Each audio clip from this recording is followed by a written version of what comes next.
Olá, bom dia para você que acompanha a programação ao vivo do nosso SCC SBT. Estamos aqui para mais uma semana de muita informação com todo o nosso estado de Santa Catarina conectado aqui no nosso SCC Meio-Dia. E que segunda-feira de céu azul na maior cidade do estado. Estamos mostrando agora pontualmente às 11 horas da manhã como está Joinville depois de um fim de semana daqueles, hein? Embora o verão já terminou, mas altas temperaturas registradas ao longo do dia aqui no nosso estado e no litoral teve muita gente aproveitando também as praias aqui de Santa Catarina.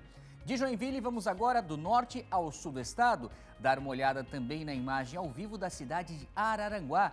24 graus a temperatura, região lá do Morro dos Conventos, céu azul, nenhuma nuvem nessa imagem. Daqui a pouco a gente traz a previsão do tempo. Nesse amanhecer gelado, porque embora nós estamos destacando 24 graus a temperatura, estou falando que no fim de semana deu praia, deu sol, mas o amanhecer que hoje na região serrana foi de temperatura próxima a 0 grau, com geada. Daqui a pouco a gente traz todas as informações desta semana e principalmente amanhã, o feriado de Tiradentes. E a capital, vamos ver agora Florianópolis, com a imagem do alto do Morro da Cruz. A gente está mostrando agora a capital do estado de Santa Catarina e a temperatura é a mesma de Araranguá.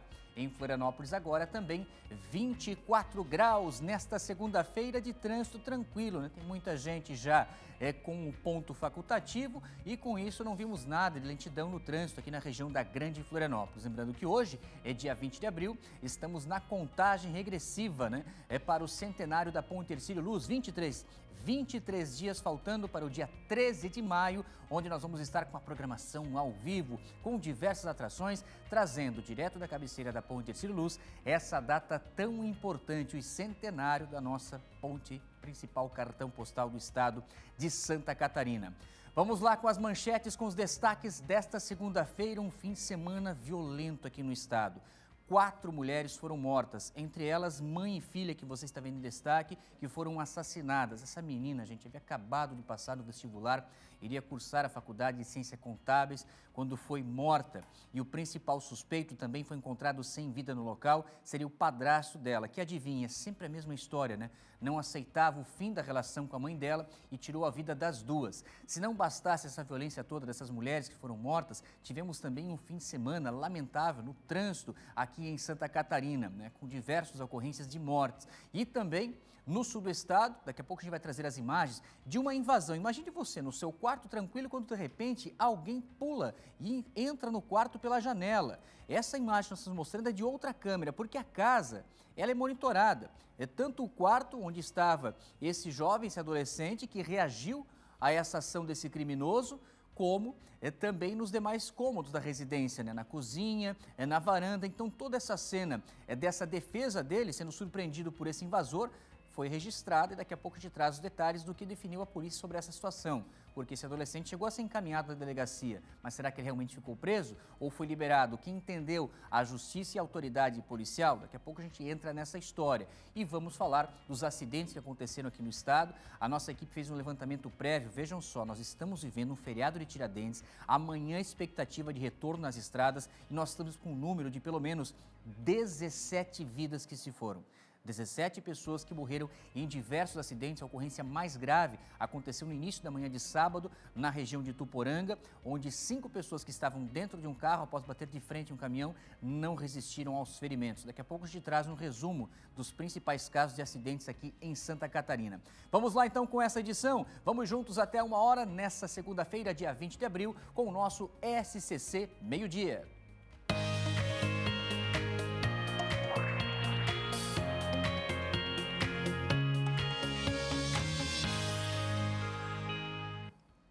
E já começamos com essa informação, o caso de mãe e filha que foram assassinadas no extremo oeste do estado e o principal suspeito também foi encontrado sem vida dentro da residência, ainda com uma arma encontrada no local, né? Deixa eu ir ao vivo com o Baço para ver o que a polícia levantou de informações já, porque embora todos os indícios apontem para a autoria de um duplo feminicídio e depois um suicídio, mas é um caso que ainda precisa ser investigado, né, o Bastos, com todas as provas periciais, com os celulares, acredito que das vítimas que também já devem ter sido recolhidos pela polícia, para entender se realmente a causa, a motivação foi essa apontada no primeiro momento, que é sempre a mesma história, né, Bastos? Essa dificuldade que o sujeito homem tem de entender que uma relação acaba.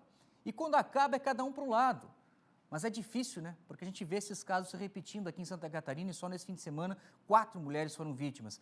Ô Felipe Bastos, apesar disso, desejo uma ótima semana para você, um bom início de tarde já de segunda-feira. A informação ao vivo é contigo.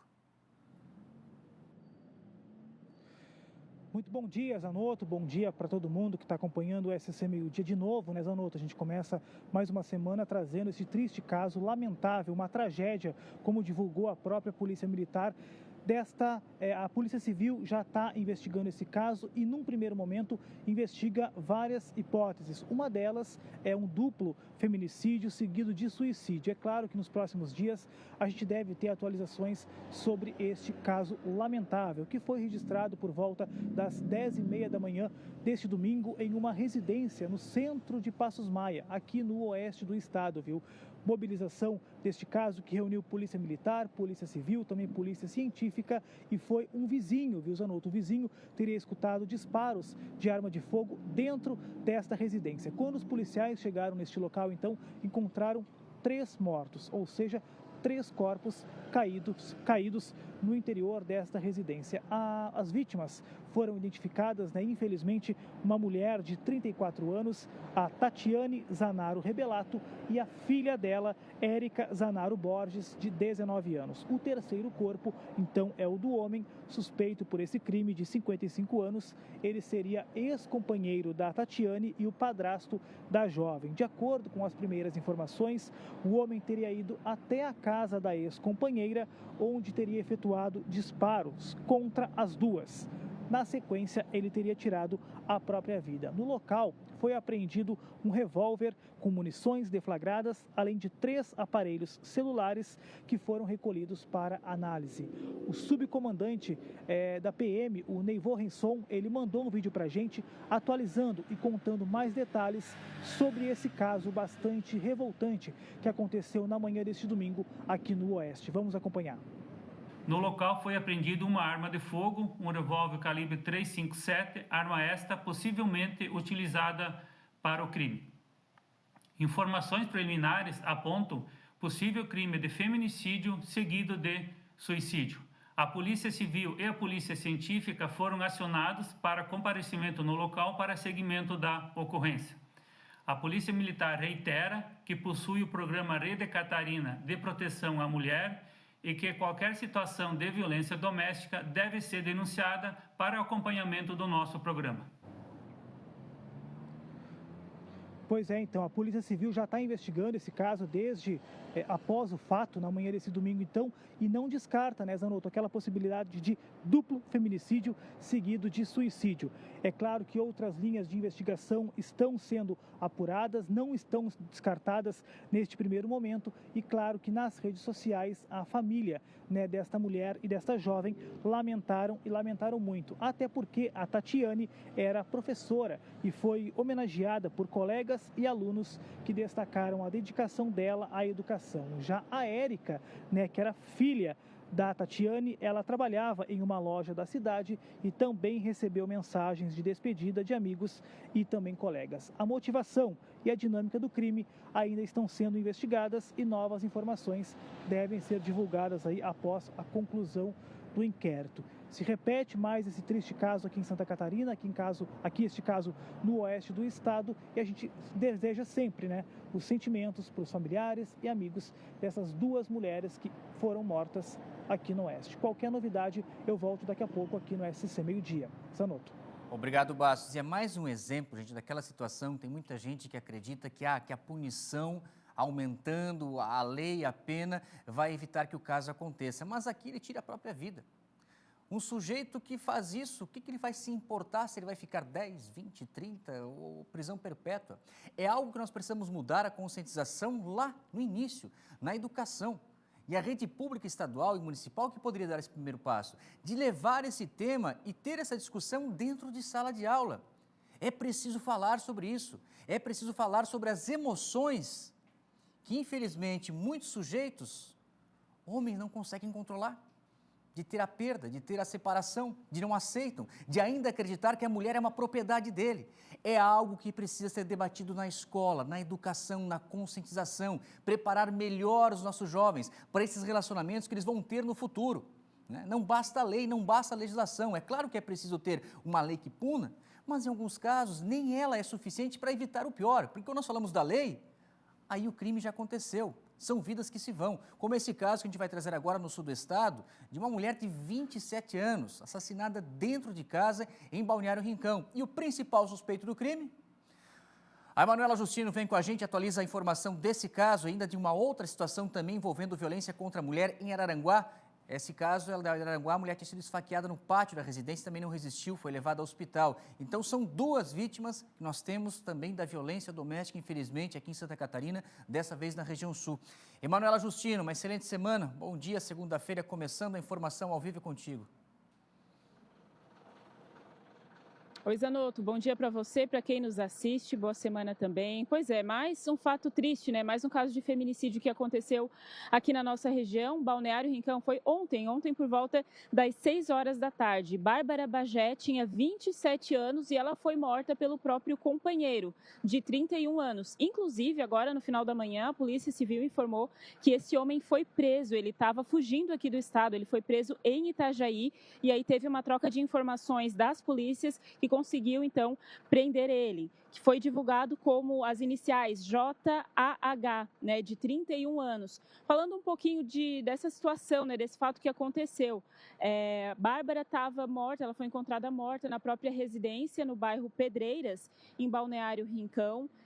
Segundo informações, ela estava com sinal de asfixia e também vários ferimentos pelo corpo. É claro que agora a Polícia Civil e Polícia Científica vão investigar até para saber exatamente como que ela foi morta, né? Mas é um fato realmente muito triste, porque ela tinha 2 filhas pequenas, a Camila e Estela, que são filhas desse homem que acabou tirando a vida dela, né? Dessa mulher, a Bárbara, de 27 anos. Quando a polícia chegou no local, ela já estava sem vida e a informação é que ele mesmo, então esse próprio homem que matou ela, teria ligado para o irmão confessando o crime. Logo depois, então, a polícia foi até lá, mas infelizmente já não tinha o que fazer porque ela já estava morta, né? Então, infelizmente, mais um caso de feminicídio que acontece aqui no sul do estado, do lado de Criciúma, Balneário Rincão.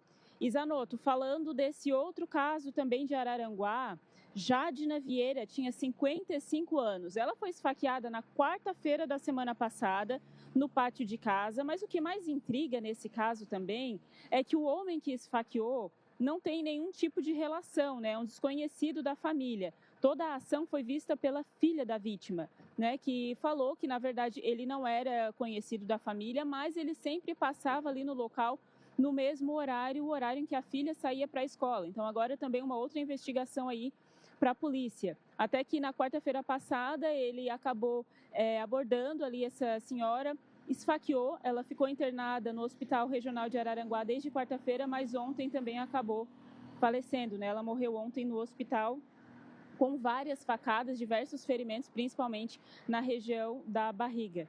Infelizmente, esses 2 casos, né, Zanotto, que aconteceram aqui no sul do estado, mais 2 mulheres que perdem a vida, uma que estava desde semana passada lutando pela vida e a Bárbara, então, de 27 anos, que acabou sendo morta pelo próprio companheiro. Inclusive, da Bárbara, a cerimônia de despedida vai acontecer hoje, a partir das 4 horas da tarde, em Balneário Rincão. Nas redes sociais, bastante comoção também, né? Porque ela é jovem e também porque deixa 2 meninas pequenas que agora, infelizmente, vão crescer sem a mãe, né? Volto contigo aí no estúdio.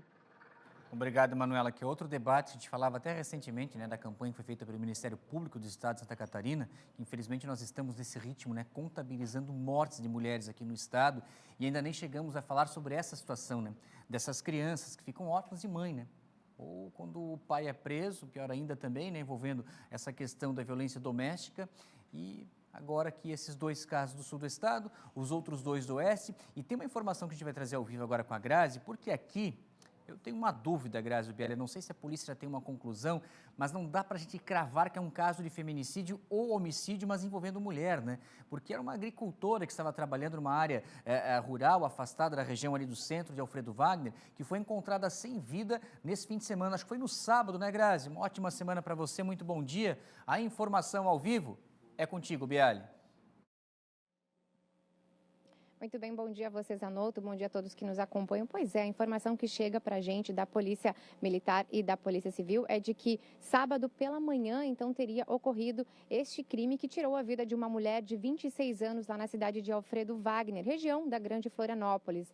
A situação teria ocorrido na localidade de Demoras. E por volta das 10h45 aí da manhã, a Polícia Militar chegou até o local. E a demora para a chegada do atendimento foi justamente porque a localidade fica bem distante do centro da cidade, então tem até mesmo dificuldade de situação aí de telefonia mesmo. O que aconteceu? De acordo com a comunidade, por volta de 10 horas da manhã, 2 motocicletas teriam chegado numa área de pastagem, área até de difícil acesso até mesmo para os policiais.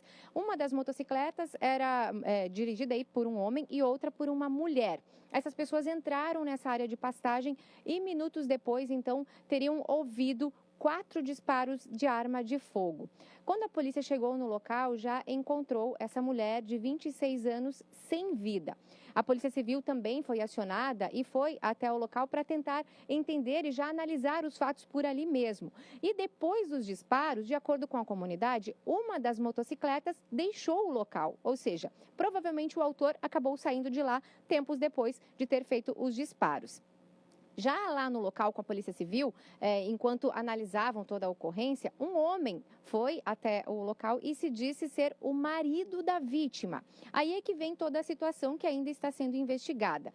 Ele disse que pela manhã ele e a esposa, a vítima, teriam saído cedo para fazer compras e retornado até a sua residência. Ele permaneceu na residência fazendo atividades lá na propriedade e ela teria saído de moto. E então ele não teve mais notícias dela até receber as informações de que teria acontecido um crime. Ele foi até o local e lá mesmo, como a Polícia Civil já estava fazendo a averiguação lá naquele espaço, ele foi ouvido pelo delegado. E de acordo com o delegado, até o momento não houve necessidade de levá-lo até a delegacia. Bom, dentro desse aspecto todo, a Polícia Civil continua investigando para tentar entender a motivação desse crime e também quem é o autor, de fato, dos disparos, para daí sim poder tipificar se foi, de fato, um homicídio ou se foi um feminicídio. Até o momento, são essas as informações, Zanotto. É um caso, né, Grazi, para a gente continuar acompanhando ao longo dessa semana, ver o que a Polícia Civil vai avançar, porque fica esse mistério, né? Porque diferente do que a gente passava das ocorrências anteriores, né, Grazi? Onde a principal suspeita seria de um companheiro, aqui não. Aqui é o companheiro dela que vai lá junto com o delegado, olha, não tem nada a ver com isso, pelo contrário, nós estávamos juntos, fomos no mercado, eu fui para casa e ela foi trabalhar. Aí fica a dúvida de quem é que estava nessa outra motocicleta, né? Se 2 motos entram no local, somente a dela é encontrada, como a Grazi muito bem falou, a suspeita cai sobre quem estava na condução dessa outra motocicleta e a princípio não teve roubo, né? O que descartaria no primeiro momento o crime de latrocínio, roubo seguido de morte. Então é um desafio agora para a Polícia Civil. A Grazi, com nossa produção, continua nesse caso acompanhando e ao longo da semana, se tiver mais novidades, ela atualiza para a gente. Obrigado, Grazi, pela sua primeira participação. Vamos lá com mais informações? Vamos girar com a notícia, vamos para a região do Vale com a participação ao vivo da reportagem. Olha só, gente, que caso, hein?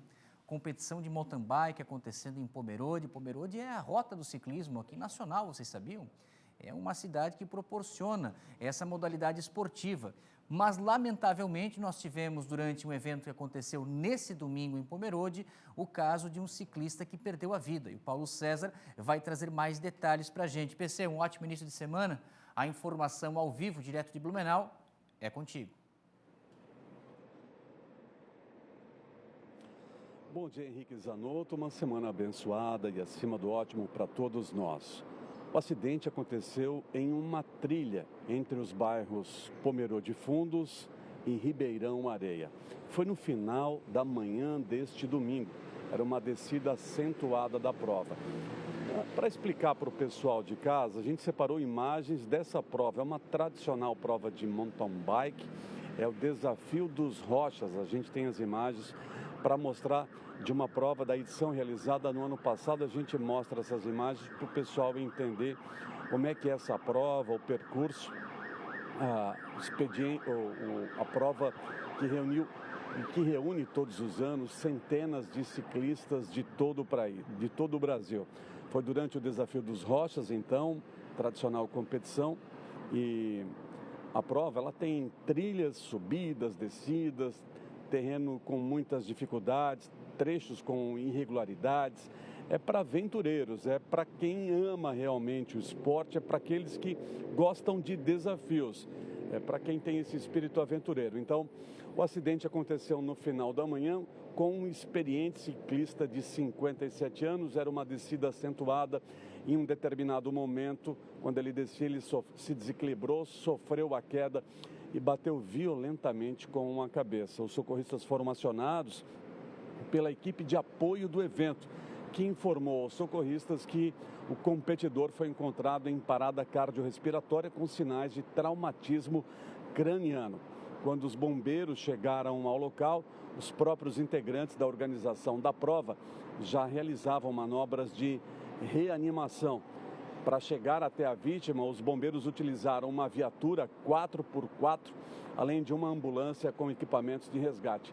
Era um local de difícil acesso e, devido à gravidade da situação, a aeronave Arcanjo 03 também foi acionada para prestar o suporte aeromédico avançado.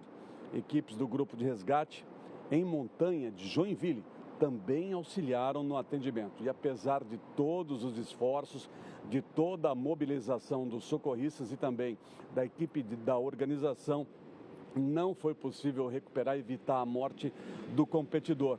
Foram 50 minutos de luta para tentar trazê-lo de volta e por volta de 12h45 aproximadamente foi confirmado o óbito no local. Edvilson Luiz, a gente tem imagens do competidor. Edvilson Luiz de Oliveira tinha 57 anos de idade, era integrante da equipe Pedal Batistense. O grupo prestou uma homenagem nas redes sociais. Os amigos afirmaram que ele partiu fazendo o que mais amava, pedalando. E nossos sentimentos à família, que também prestou homenagens ao Edvilson nas redes sociais, o ciclista de 57 anos que sofreu uma queda fatal ontem durante o Desafio dos Rochas no município de Pomerode. Zanotto. Estendendo então nossos sentimentos, né, familiares e amigos e toda a comunidade do ciclismo, né, de uma pessoa apaixonada pela bicicleta, participando, como disse o PC, de um esporte que ele tanto gostava e infelizmente, né, ocorre essa questão que ainda pode a polícia científica talvez trazer mais detalhes para a família depois, né, se ele sofre o AVC e em virtude disso a queda ou se foi a queda realmente que proporcionou diretamente ali, o traumatismo craniano e depois a parada cardiorrespiratória nesse participante do evento lá em Pomerode. Obrigado, Paulo César, pelas suas primeiras informações. Agora te traz uma notícia triste, mas que também serve de alerta, porque embora nós já nos despedimos do verão, falei na abertura do nosso SC Meio-Dia, nós vivemos um fim de semana de sol, um fim de semana de calor, e o alerta que a gente traz para as áreas desguarnecidas, rios, baías, riachos, açudes, onde não há o atendimento dos guarda-vidas. Ontem teve um jovem, né, que perdeu a sua vida quando estava se divertindo lá no bairro Espinheiro, em Joinville, com outros amigos e desapareceu. E aí o Luiz está com a gente, traz mais informações das testemunhas, o que elas relataram. E pelo se tratar de um trapiche, ô Luiz, não sei se esse é um ponto realmente que as pessoas utilizam para o refresco, para o banho no local. E infelizmente esse acidente com esse jovem que se afogou na região dos Pinheiros ali, né? Meu caro Luiz Melo, ótimo início de semana, muito bom dia. A informação ao vivo é contigo. É comigo, meu querido Henrique Zanotto. Muito bom dia para ti, para todos que estão assistindo o SCC Meio-Dia, 11 horas e 24 minutos na maior cidade do estado. Caso triste que acabou ocorrendo aqui na cidade de Joinville, como você falou muito bem, no bairro Espinheiros. O jovem de 15 anos, Enzo Sanches Oliveira, acabou morrendo afogado no bairro Espinheiros. Para situar toda a nossa audiência aqui do SCC Meio-Dia, O bairro Espinheiros é onde tem a Baía da Babitonga, né? O mar aqui da cidade de Joinville. E sim, Henrique, respondendo a tua pergunta, é um local onde as pessoas vão para se refrescar, para se divertir. E foi um final de semana de bastante sol aqui na cidade de Joinville. Inclusive está acontecendo uma obra do novo trapiche na cidade, onde as pessoas já estão indo pescar e se divertir no local. O pequeno Enzo, de 15 anos, ele estava com amigos quando ele decidiu entrar na água. Em determinado momento, acabou desaparecendo após submergir. Esse caso acabou acontecendo na manhã de sábado. As buscas começaram já na parte da tarde do mesmo sábado, porém não encontraram o rapaz. Já no domingo, na manhã de domingo, com as condições de visibilidade melhor, o Corpo de Bombeiros conseguiu localizar o corpo. A área onde ocorreu este caso permanece interditada por conta de certas obras que acontecem no local e também agora segue a investigação para tentar entender o que teria acontecido. Mas, segundo informações, ele estava se divertindo no local quando entrou na água e uma correnteza acabou levando mesmo, acabou submergindo. Serve de alerta também, né, para a gente se cuidar, principalmente em tempos de sol, mar, no rio, para não acontecer esse tipo de tragédia que acabou ocorrendo com o pequeno Enzo Sanches Oliveira, de 15 anos, no bairro Espinheiros, aqui em Joinville. Eu volto contigo, Henrique. Valeu, Luiz. Então, nossos sentimentos aí à família, né? Infelizmente, esse caso, então, também de afogamento, é sempre esse risco, né? Obrigado, Luiz, pelas suas primeiras informações. Agora a gente vai falar com a Shaina, porque eu lembro que a Shaina participou com a gente ao vivo aqui em outro momento, justamente já falando sobre esses riscos, né, da colheita do pinhão na Serra Catarinense. Nós tivemos na semana passada um vereador que perdeu a vida também na coleta do pinhão e dessa vez, Shaina, foi o alerta que você passava sobre a questão envolvendo as descargas elétricas, né? E foi isso que aconteceu. Um jovem estava lá coletando pinhão quando recebeu um choque, só que dessa vez, apesar de toda a descarga elétrica, apesar de ele estar pendurado literalmente na árvore, 16 anos o menino, né, que subiu nesse pinheiro, ele ainda consegue sobreviver. Eu fico imaginando a aflição, né, Shaina, do tempo ali que ele recebe a descarga elétrica, do comunicado dos bombeiros, até a chegada da primeira equipe no local. Mas a informação que nós temos principal é essa, né, é um sobrevivente. Ô, minha querida Shaina, um ótimo início de semana, muito bom dia. A informação ao vivo é contigo, Marcon. Oi, Zanotto, bom dia para você e para todos que nos acompanham aqui no SCC Meio-Dia. Isso mesmo, viu? Olha, foi um susto realmente para esse adolescente de 16 anos, lá na localidade de Casa de Pedra, no município de Painel, no mesmo local onde o vereador acabou caindo de uma araucária na semana passada, né? Sofreu uma queda e, infelizmente, acabou morrendo durante a colheita do pinhão. E ontem, então, aconteceu com esse adolescente, mas ele estava com uma vara de alumínio e subido no pinheiro. Ele estava a 20 metros de altura na araucária e aí ele foi cutucar a pinha ali com essa vara de alumínio e acabou encostando na fiação elétrica, acabou levando uma descarga, né, um choque elétrico e acabou até desmaiando em cima do pinheiro. Ele acabou ficando pendurado na araucária e aí então os bombeiros foram chamados para fazer esse resgate. Segundo informações aí dos bombeiros, então, quando chegaram no local, ele já tinha acordado, né, já tinha voltado, mas apresentava ferimentos, né, queimaduras no rosto, também nas mãos e também no dorso. E aí, então, os bombeiros fizeram um resgate, cerca de 30 minutos para poder retirar ele de cima do pinheiro. E aí, então, fica esse alerta, porque já é o segundo acidente que acontece na colheita do pinhão, desde o início, né, da liberação da colheita no começo desse mês de abril. Por isso, a gente está aqui no 5º Batalhão do Corpo de Bombeiros de Lages para conversar com o sargento Andrino Costa, que vai falar para a gente, então, sobre esses cuidados que as pessoas têm que ter na colheita do pinhão, né, sargento? Porque nesse momento, então, é muito importante que as pessoas tenham cuidado ao subir no pinheiro e, principalmente, né, também utilizar essas varas, esses cabos que podem encostar na fiação elétrica. Bom dia. Bom dia, isso mesmo, nós nem recomendamos que as pessoas subam no pinheiro, né, que esperem o pinhão debulhar e venha juntar do chão, né? Todos os anos a gente acompanha que ocorrem vários acidentes e geralmente esses acidentes são bem graves, né? Felizmente, ontem o jovem ficou desacordado em cima da árvore e mesmo estando sem nenhum equipamento de segurança, ele ainda não caiu, né? Teve essa sorte. Mas se caso necessário subir, que utilize equipamento de segurança, cabos, cordas apropriadas para isso, cinto de segurança, capacete, né? A gente recomenda que as pessoas não andem sozinhas, né? Não vão fazer a colheita do pinhão sozinha, por ser geralmente locais de difícil acesso, né? Às vezes acontece qualquer coisa e aí ninguém vai estar junto para ajudar, né? Não fazer esse acionamento. Então, falando dos equipamentos de alumínio, né? Esses bastões, essas varas de alumínio, dependendo a rede elétrica, se ela for uma rede de alta tensão, ela não precisa nem a pessoa encostar, né? Talvez ela, até no transporte, caminhando por baixo da rede com uma vara nas costas ali, pode ser que feche o arco ali e venha causar um acidente também, né? Então tem muito cuidado com esse equipamento de alumínio, né? A gente recomenda que se use madeira, né? O bambu seco para fazer esse tipo de serviço. E ontem, nesse acidente, pelo que as informações que os bombeiros repassaram, foi um arco voltaico que aconteceu. Ele nem chegou a encostar na fiação elétrica, né? Isso mesmo, né? Provavelmente por ser uma rede de alta tensão, dependendo da umidade do ar, tudo isso influencia, né? E a pessoa às vezes, eu estou longe da rede, não estou encostando, mas mesmo assim pode ser que o acidente venha a acontecer. Sargento, muito obrigada pelas informações. A gente conversou com o Sargento Andrino Costa, aqui do Corpo de Bombeiros, ele falando então sobre esses cuidados que as pessoas têm que ter na questão da colheita do pinhão. A gente aí registrou então esses 2 acidentes graves, né? Um com uma morte de um vereador lá de Painel e ontem então com esse adolescente de 16 anos que acabou ficando ferido em cima do pinheiro aí, enquanto ele fazia então a retirada do pinhão. A gente continua acompanhando essas informações e trazendo, né, esses alertas aí para o pessoal que faz a colheita do pinhão aqui na Serra Catarinense, que é, né, uma importante atividade aqui da nossa região, mas que realmente as pessoas têm que tomar muito cuidado. Eu volto com vocês, Zanotto. Shane, eu não sei se eu estou meio futurista, Shane, você estava comentando com os colegas aqui na redação que nós vimos imagens dos drones filmando, né? E eu fico numa expectativa que a gente possa ter um avanço da tecnologia, que esses drones possam auxiliar na própria colheita, né? O material hoje que nós temos de imagem, de vídeo, quem sabe o drone chegando ali próximo, né, retirando, porque isso ia dar um alívio tremendo ao risco, né, que se passam essas pessoas para fazer a retirada da pinha. Já pensasse, ô Shane, o dronezinho chega lá, pum, corta.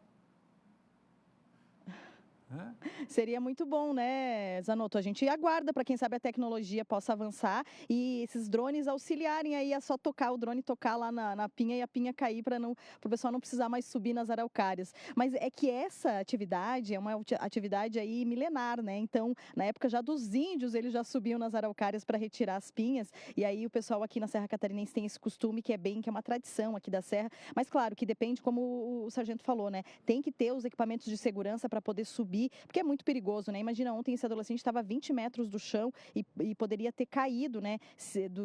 Na hora que ele recebeu a descarga elétrica. Então, realmente é bem perigoso. E quem sabe esses drones venham auxiliar aí para a gente poder ver o pessoal retirando as pinhas de uma outra forma, né? Mais tecnológica. Vamos aguardar então. Valeu, Shane, obrigado pelas suas primeiras informações. Espaço para prestação de serviço, a informação para você em tempo real, movimento nas rodovias nessa segunda-feira. Estamos agora com o trânsito parado no sentido norte da BR-101 Itajaí, né?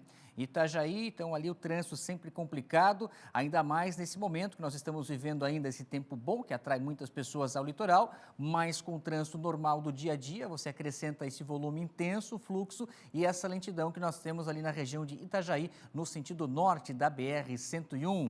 Vejam só quem nós estamos recebendo hoje aqui no nosso SCC-SBT. Nós estamos recebendo, gente, ao longo dessa manhã, estudantes do Colégio Santa Catarina, que fica bem no centro aqui da capital catarinense. São cerca de 60 alunos do ensino médio, primeiro, segundo e terceiro ano, o terceirão popularmente conhecido, né? Que estão aqui hoje acompanhando um pouco do nosso bastidor. E as portas do nosso SCC-SBT estão sempre abertas para a nossa comunidade, ainda mais esses jovens que representam o futuro da nossa nação. Muito obrigado pela visita de vocês hoje aqui, cada um já ganhou um brindezinho também e vieram conhecer um pouco do bastidor, né? Como é a nossa produção do dia a dia do jornalismo aqui em Santa Catarina. Valeu, gente! Já esperamos a próxima visita também. Seguimos com mais informações. A Justiça atendeu o pedido do Ministério Público e determinou que a cidade de Navegantes, né, o CEMAS ali de Itajaí, garanta um fornecimento de água regular à população. A Cris Pinheiro vem com mais informações para a gente, porque houve essa determinação, qual o posicionamento da autarquia, agora voltou, né? É um tema que já tinha passado e voltou ao longo dessa temporada, a falta de água e quando chegava a água ainda aquela coloração, né, marrom, suja em Navegantes. Uma cidade que cresce tanto, né, Cris, que tem um desempenho muito bom ali com o porto de Navegantes, com o aeroporto, mas não dá para faltar o básico, abastecimento de água potável. Cris Pinheiro, uma excelente semana, muito bom dia. A informação ao vivo é contigo. Bom dia para ti, Zanotto, para todos que estão nos acompanhando. É isso, a gente teve um período de chuvas, né? Inclusive ali para cima de Brusque, e o ponto de captação aqui de Itajaí sofreu, né, com essa questão. Mas, com certeza, como você falou, nada justifica. Olha, essa decisão da Justiça, que acatou esse pedido do Ministério Público, é exatamente por conta de constatações e recorrentes problemas no abastecimento de água aos moradores de Navegantes. Então, a decisão obriga que tanto o município de Navegantes como o SEMAS aqui de Itajaí mantenha a água nas residências, mesmo com o uso aí de alternativas, né? Soluções alternativas. O Ministério Público recebeu informações, inclusive de moradores, que relatam interrupções constantes, em alguns casos prolongados, cenário que, segundo os moradores, persiste há mais de um ano. A situação, claro, afeta diretamente a vida dessas pessoas em relação à higiene, saúde e também alimentação. Mesmo diante de medidas pontuais que foram anunciadas pelo poder público, o problema persistiu sem garantia de abastecimento regular nas residências. Na prática, Zanotto, a decisão obriga que o município de Navegantes e também o SEMASA adotem todas as providências necessárias para garantir o abastecimento.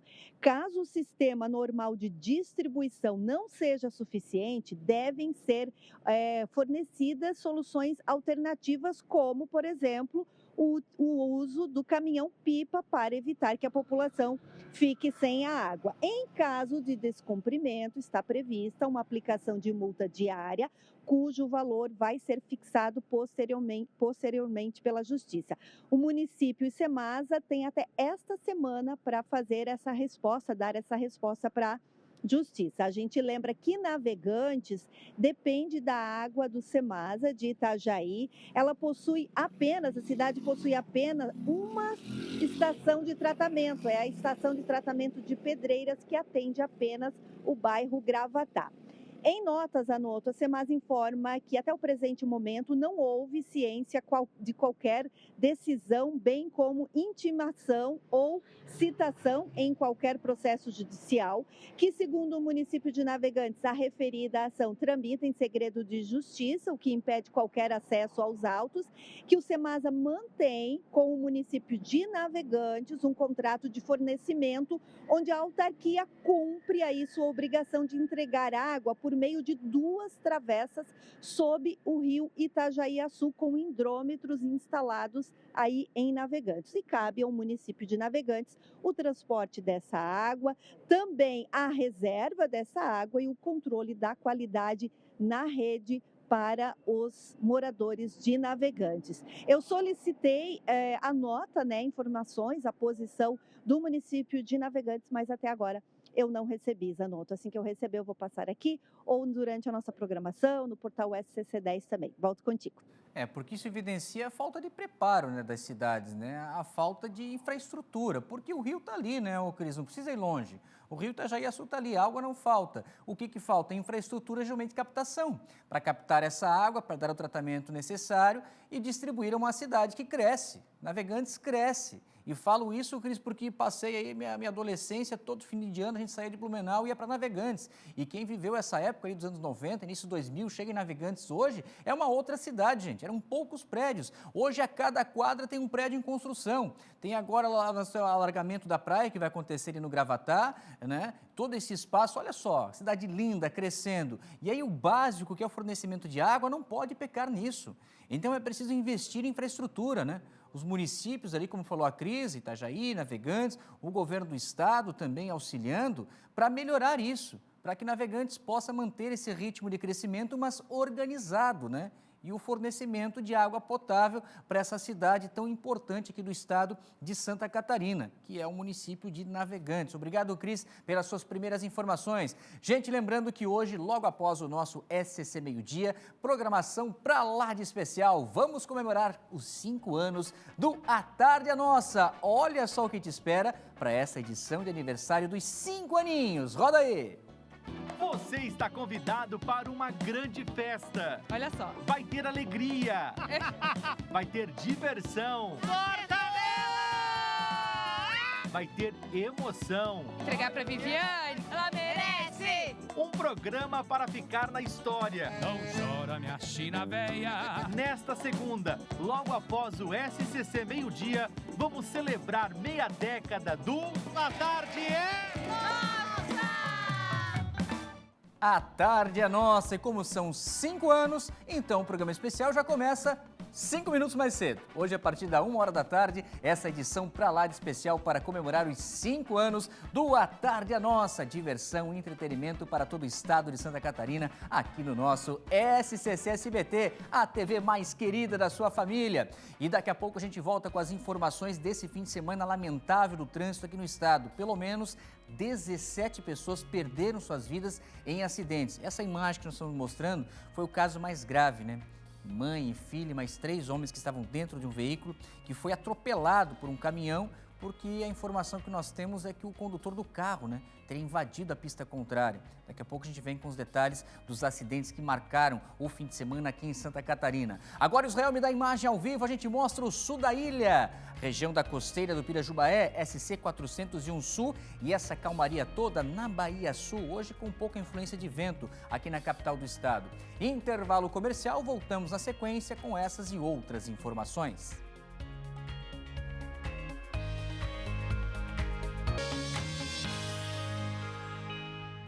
Estamos de volta na sua companhia aqui com o nosso SCC Meio-Dia, com as informações ao vivo para todo o estado de Santa Catarina. Vamos retornar para o sul.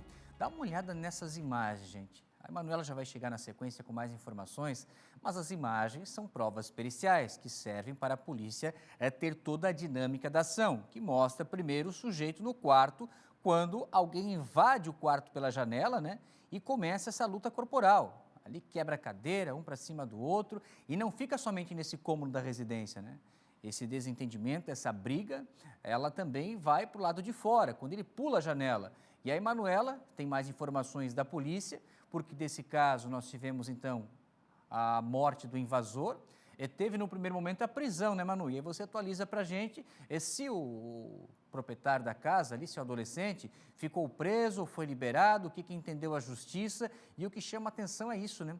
O fornecimento ali de várias imagens e até mesmo dentro do quarto, onde essa câmera registra o momento que o invasor entra na residência. Minha cara Emanuela Justino, a informação ao vivo é contigo.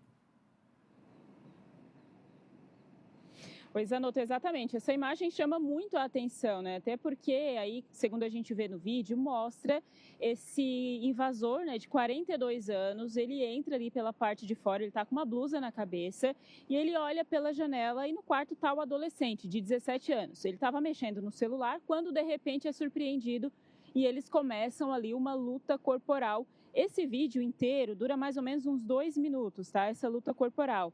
Aí tem um momento que o adolescente, ele vai à cozinha, pega uma faca, a gente vê ali que o invasor, depois ele sai pela janela, ele sai meio que cambaleando e vai em direção ao portão. Depois o adolescente vai atrás e esfaqueia ele, né? Isso aconteceu na sexta-feira. No sábado, no caso, ele esfaqueou esse homem, né, de 42 anos e matou ali mesmo. Então, ele acabou morrendo ali na frente da casa, na frente da residência. O adolescente informou que foi legítima defesa. Ele acabou sendo apreendido, né, porque na verdade ele é de menor, foi conduzido à delegacia e no sábado passou por uma audiência de custódia do Ministério Público aqui de Santa Catarina e depois ele acabou sendo liberado, né? A Polícia Civil entendeu que nesse caso, mesmo o adolescente falando que foi legítima defesa, porque ele teve ali luta corporal, depois ele pegou a faca e esfaqueou do lado de fora da casa, ele alegou legítima defesa, mas não foi exatamente assim que a Polícia Civil entendeu, por isso que ele foi apreendido. Nós temos, Anoto, eu quero saber se eu posso chamar aí a fala do delegado, o delegado Luiz Pohlmann, explicando um pouquinho mais sobre esse caso para a gente entender e depois eu passo mais informações, olha só. No sábado à noite, ele passou por uma audiência junto ao Ministério Público e o Ministério Público, então, entendendo que não havia requisitos suficientes para que ele permanecesse internado provisoriamente, manifestou-se pela liberação dele, medida que foi acatada pelo Poder Judiciário.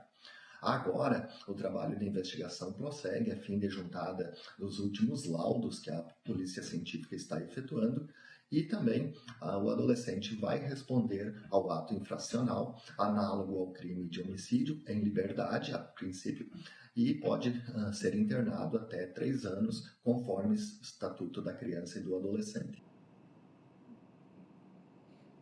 Então, conforme o delegado falou, né, só para a gente poder entender, nesse caso não se caracterizou legítima defesa porque ele esfaqueou esse homem de 42 anos que acabou morrendo do lado de fora da residência. Por exemplo, se tivesse sido dentro de casa, ali naquele momento que eles tiveram a luta corporal, aí sim caracterizaria legítima defesa, né? Isso aconteceu no bairro Jardim Pedreiras, aí no município de Balneário Arroio do Silva, e tudo isso foi filmado, né? Como a gente viu aí, desde a parte em que esse homem de 42 anos chega, a luta corporal, até a hora que sai, que dá para ver um pouquinho lá no final da tela, como foi informado. Até eu conversei hoje de manhã com o delegado Luiz Pullman e perguntei, né, se tinha alguma motivação, o que levou essa invasão e depois toda essa briga. Ele falou que o tio desse adolescente e o invasor, eles teriam algum tipo de briga por conta de dívidas, por conta de drogas. E aí, mais detalhes depois a polícia vai repassar, mas teria sido nesse sentido aí a motivação da invasão que acabou resultando na morte, né, desse homem de 42 anos aqui no sul do estado. Volto contigo aí no estúdio. Dá para essas duas interpretações, né? No primeiro momento, a legítima defesa, mas depois ele sai da residência, o adolescente vai atrás, mas também, né, gente, o momento que ele estava passando, uma luta para sobreviver, não é? Você está no seu quarto, deitado, alguém pula a janela, já parte para cima de você porque não há nenhuma ameaça de assalto ou roubo, né? Se eu tivesse com uma faca, a mão para cima, passa isso, passa aquilo, não, ele vai direto na vítima, estava deitada no próprio quarto. Aí depois, todo o desenrolar que a gente viu na sequência, né? A saída do invasor pela janela que ele entrou, aí o adolescente ainda naquele calor da emoção, né? Porque quem garantia a segurança dele? Que o sujeito iria sair do local, se o sujeito voltaria. Aí o adolescente pega a faca, né? E parte para cima, naquele momento, na legítima defesa. E depois o entendimento é que já não seria mais legítima defesa, até porque ele sai meio que mancando, né? Vejam só, ele sai ali cambaleando, né? Quando ele pula da janela, cai de novo, né? Pode ter sido um golpe que ele sofreu naquele momento, né? E aí, quando o adolescente pega a faca e parte para cima desse invasor. E aqui na capital, nós tivemos esse fim de semana um homicídio, né? Um homem foi morto com golpes de paulada, assim como tinha acontecido na semana passada também no sul da ilha, mas dessa vez no Saco dos Limões, né? Após as primeiras informações que chegam, que foi uma motivação de uma agressão, onde o filho do autor dessa agressão foi a vítima. E a vítima desse homicídio também já tinha passagens pela polícia. As informações, então, que o filho dele teria sido agredido. No dia seguinte, ele chama os outros rapazes, outros homens, e parte para cima do agressor do filho dele, ali na região do Saco dos Limões, do sul da ilha, né? Pegaram um carro e foram para lá. A polícia está apurando, levantando demais informações, com testemunhas, com provas periciais, para confirmar essa real motivação do crime. A princípio, um crime passional, motivado por vingança, entenderam? O filho do homem que tirou a vida desse sujeito apanhou. E ele, revoltado, então pegou e partiu para cima do agressor do filho dele. Mas de tal maneira, com golpes tão fortes, utilizando um pedaço de madeira, que tiraram a vida desse sujeito. Agora, então, o pai, né, que até então era vítima, né, o filho dele foi parar no hospital, torna-se autor de um crime de homicídio, atendido pelo policiamento do 4º Batalhão, que cobre a área. A gente está vendo as imagens do SAMU, né, que chegou no local. Agora, o fato é uma infeliz coincidência, né, gente? Tivemos esse intervalo aí de sexta para o fim de semana, 2 crimes contra a vida aqui na capital do estado, 2 homicídios, e as armas utilizadas, madeira, né? Pedaço de madeira, pedaço de pau. Teve aquele caso lá da armação no Pântano do Sul, e agora esse outro do Saco dos Limões, também por coincidência a área, né? Todos na mesma região de atendimento do 4º Batalhão, casos investigados pela Polícia Civil. Seguimos com mais informações para falar agora de um caso de uma adolescente de 14 anos que escapou de perder a vida depois de receber um tiro no rosto. Isso aconteceu em Lages na noite de sábado. As informações levantadas pela polícia dão conta que essa menina estava na casa de uma amiga lá no bairro Habitação, quando o irmão dessa amiga, um outro adolescente, pega uma arma e, de acordo com o relatório da Polícia Militar, com essa arma em punho, a arma estaria escondida no cômodo da casa, embaixo da cama, ele teria perguntado à adolescente que estava na casa da irmã dele: se ela já havia sido atingida por um tiro. Logo após a pergunta, esse adolescente realiza 2 disparos contra o rosto dessa menina. Ela é socorrida às pressas pelos próprios familiares dele e da irmã, que ela estava visitando, e é levada até o Hospital Nossa Senhora dos Prazeres. Apesar da gravidade dos ferimentos, um disparo de arma de fogo no rosto, o quadro de saúde dela é considerado estável. Até o momento, foi a informação que a nossa equipe apurou com a polícia. E o suspeito, o adolescente que realizou os disparos, fugiu e não foi localizado. O local do crime já foi periciado, a polícia encontrou estojos de munição calibre 9mm. A investigação agora tenta identificar quem é o dono da arma, que pode pertencer ainda a uma terceira pessoa. Então, o caso está com a investigação da Polícia Civil em Lages, essa adolescente que sobreviveu após ser vítima de um disparo de arma de fogo. E daqui a pouco, as informações do SC Sport, com destaque para a Série B. Não deu para o Avaí, que enfrentou a Ponte Preta, mas o Leão conheceu a sua primeira derrota na Série B do Campeonato Brasileiro e foi de virada ainda. Desperdiçou a chance de se manter na liderança da competição. Do outro lado, lá na região dos Estreitos, o Figueirense, na estreia do técnico Raul Cabral, venceu a primeira partida na Série C. Então, se o Figueira venceu a primeira, o Avaí também conheceu a primeira derrota na Série B. Daqui a pouco a gente traz as informações do esporte aqui no nosso SCC Meio-Dia. Agora a gente continua, com o fato dos acidentes que marcaram o fim de semana aqui no estado e o caso mais grave, 5 trabalhadores de uma mesma empresa, perderam a vida num acidente grave.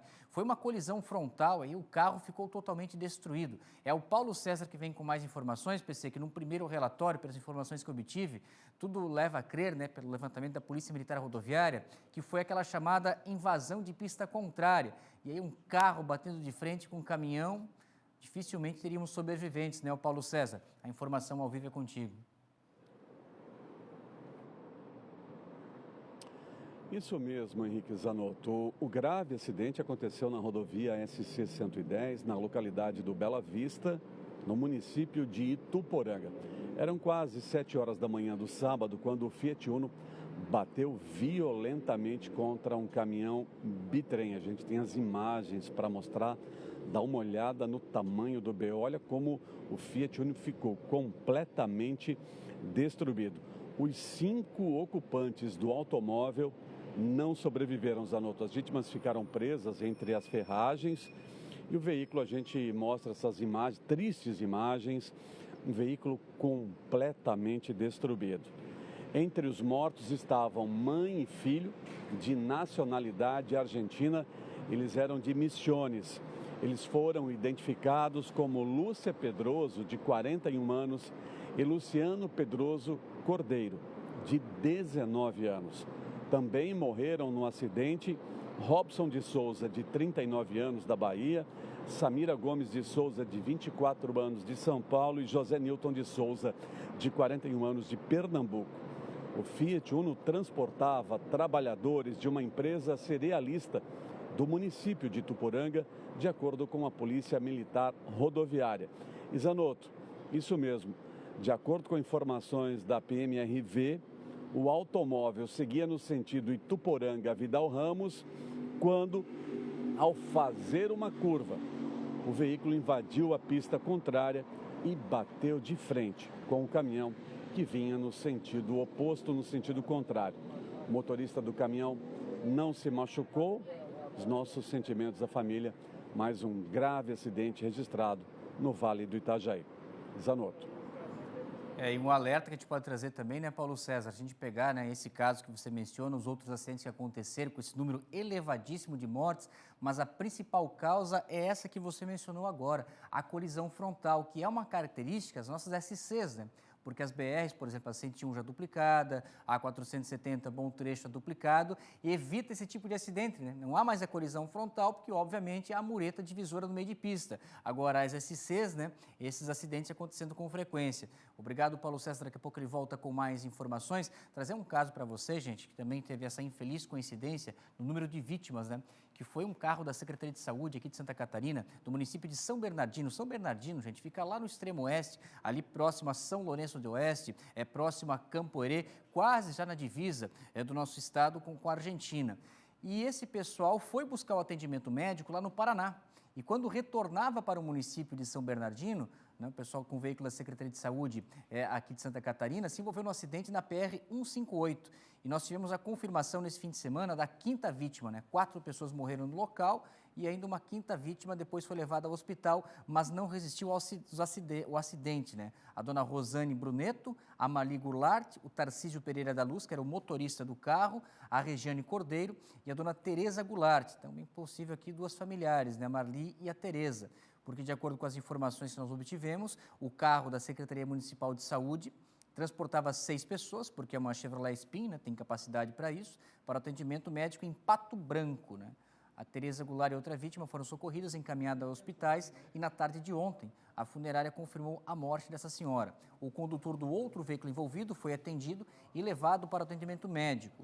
Em razão da tragédia, a Prefeitura, então, de São Bernardino decretou luto oficial de 3 dias e também é uma realidade que nós temos, né? Todos os dias, não somente nesse caso das pessoas que buscaram atendimento lá no Paraná, como pessoas do interior de Santa Catarina que estão sujeitas a essas condições, os riscos das rodovias, na chamada ambulância terapia, que são municípios em que a Secretaria de Saúde fornece atendimento, mas em hospitais especializados em outras cidades. Por exemplo, aqui na capital, o Hospital Celso Ramos, que a qualquer dia da semana, se você passar ali ao redor do Celso Ramos, vai ver a quantidade de ambulâncias e secretarias municipais aqui do estado que procuram atendimento médico aqui no hospital. E o que até hoje eu não entendi, o porquê que vem pessoas lá, por exemplo, do extremo oeste.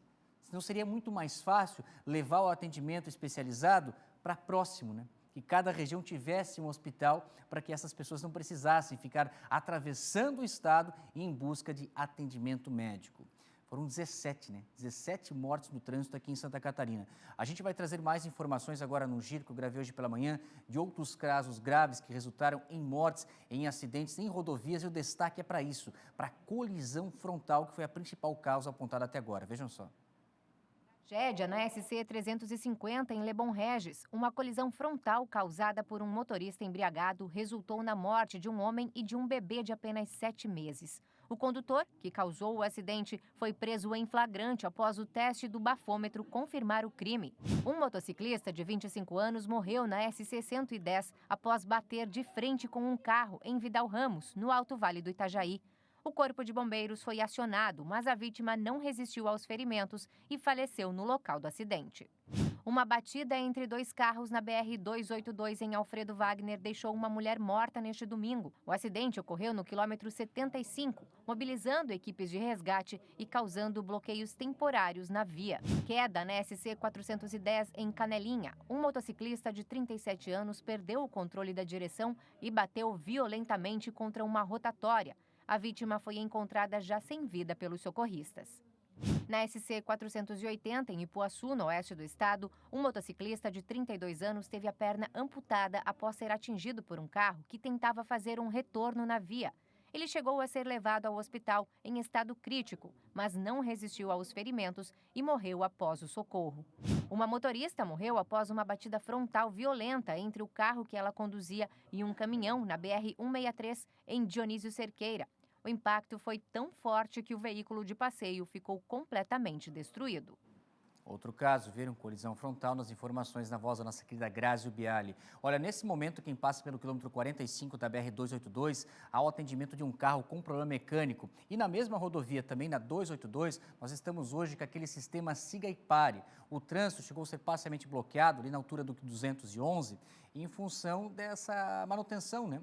A pista ali principal, né, como nós estamos vendo, estão fazendo essa obra de recapeamento asfáltico. Então, quem passa no 211 da 282, fique atento, segundo a Polícia Rodoviária Federal, é necessário esse sistema de siga e pare, porque o trabalho vai ao longo desta segunda-feira. A orientação, então, é o motorista já programar o seu horário, se puder evitar o trecho, ou senão é bem provável que vai ficar parado na fila.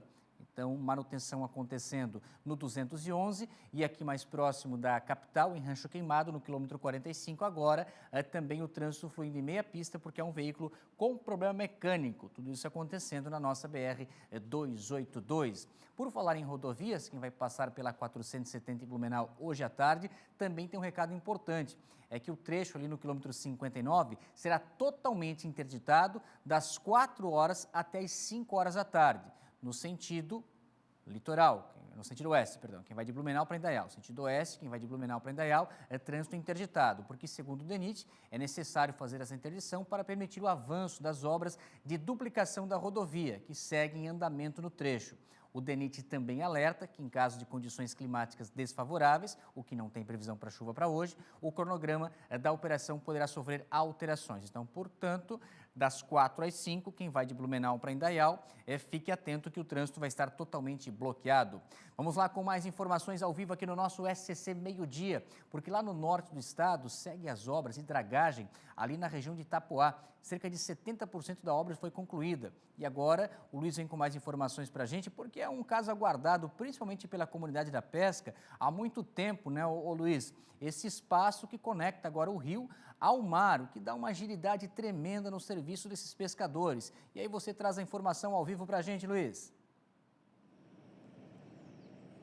É isso mesmo, meu querido Henrique. Essa obra se parece muito com o que foi feito na cidade de Balneário Camboriú.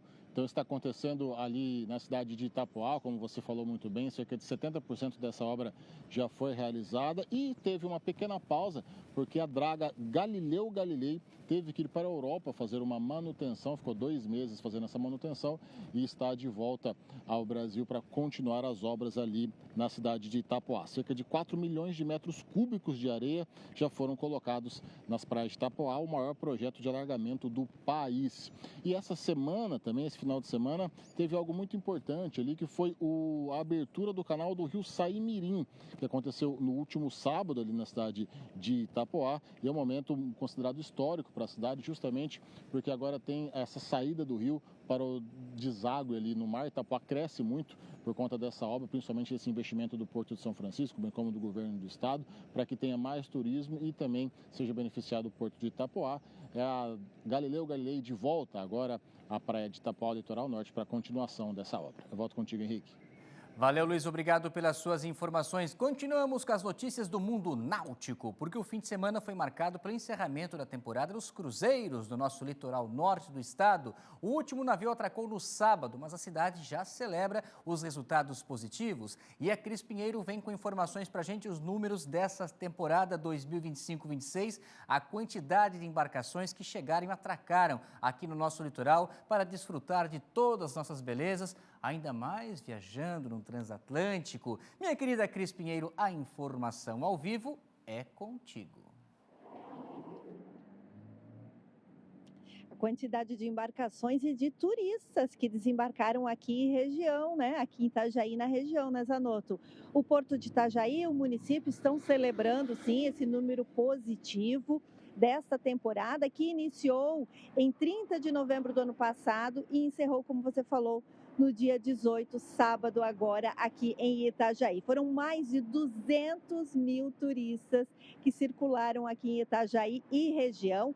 Os navios, como você viu, continuam atracando ali no Porto de Itajaí. O projeto para o novo pier ainda está em andamento. Os turistas continuam embarcando e desembarcando no Centro Eventos, aqui no centro de Itajaí. E ao todo, Zanotto, foram 38 escalas. Números que a gente sabe fomentam a economia da cidade e também da região. Vamos ouvir o superintendente do Porto.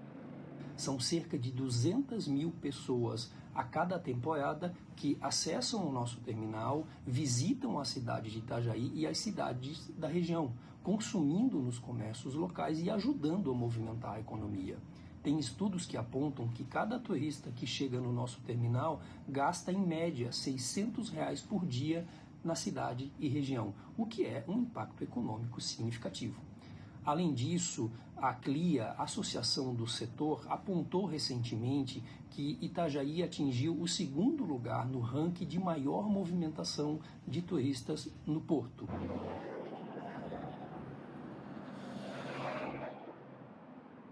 Zanotto, só lembrando que Itajaí até então, até este ano, era o único porto da região sul que recebia embarque e desembarque. Este ano a gente lembra que Balneário também começou a fazer essa logística. A temporada de cruzeiros aqui em Itajaí, 2026-2027, já tem data, viu? Começa no dia 25 de novembro. Só não foi nos passado o número de escalas e a expectativa de turistas que devem passar por aqui.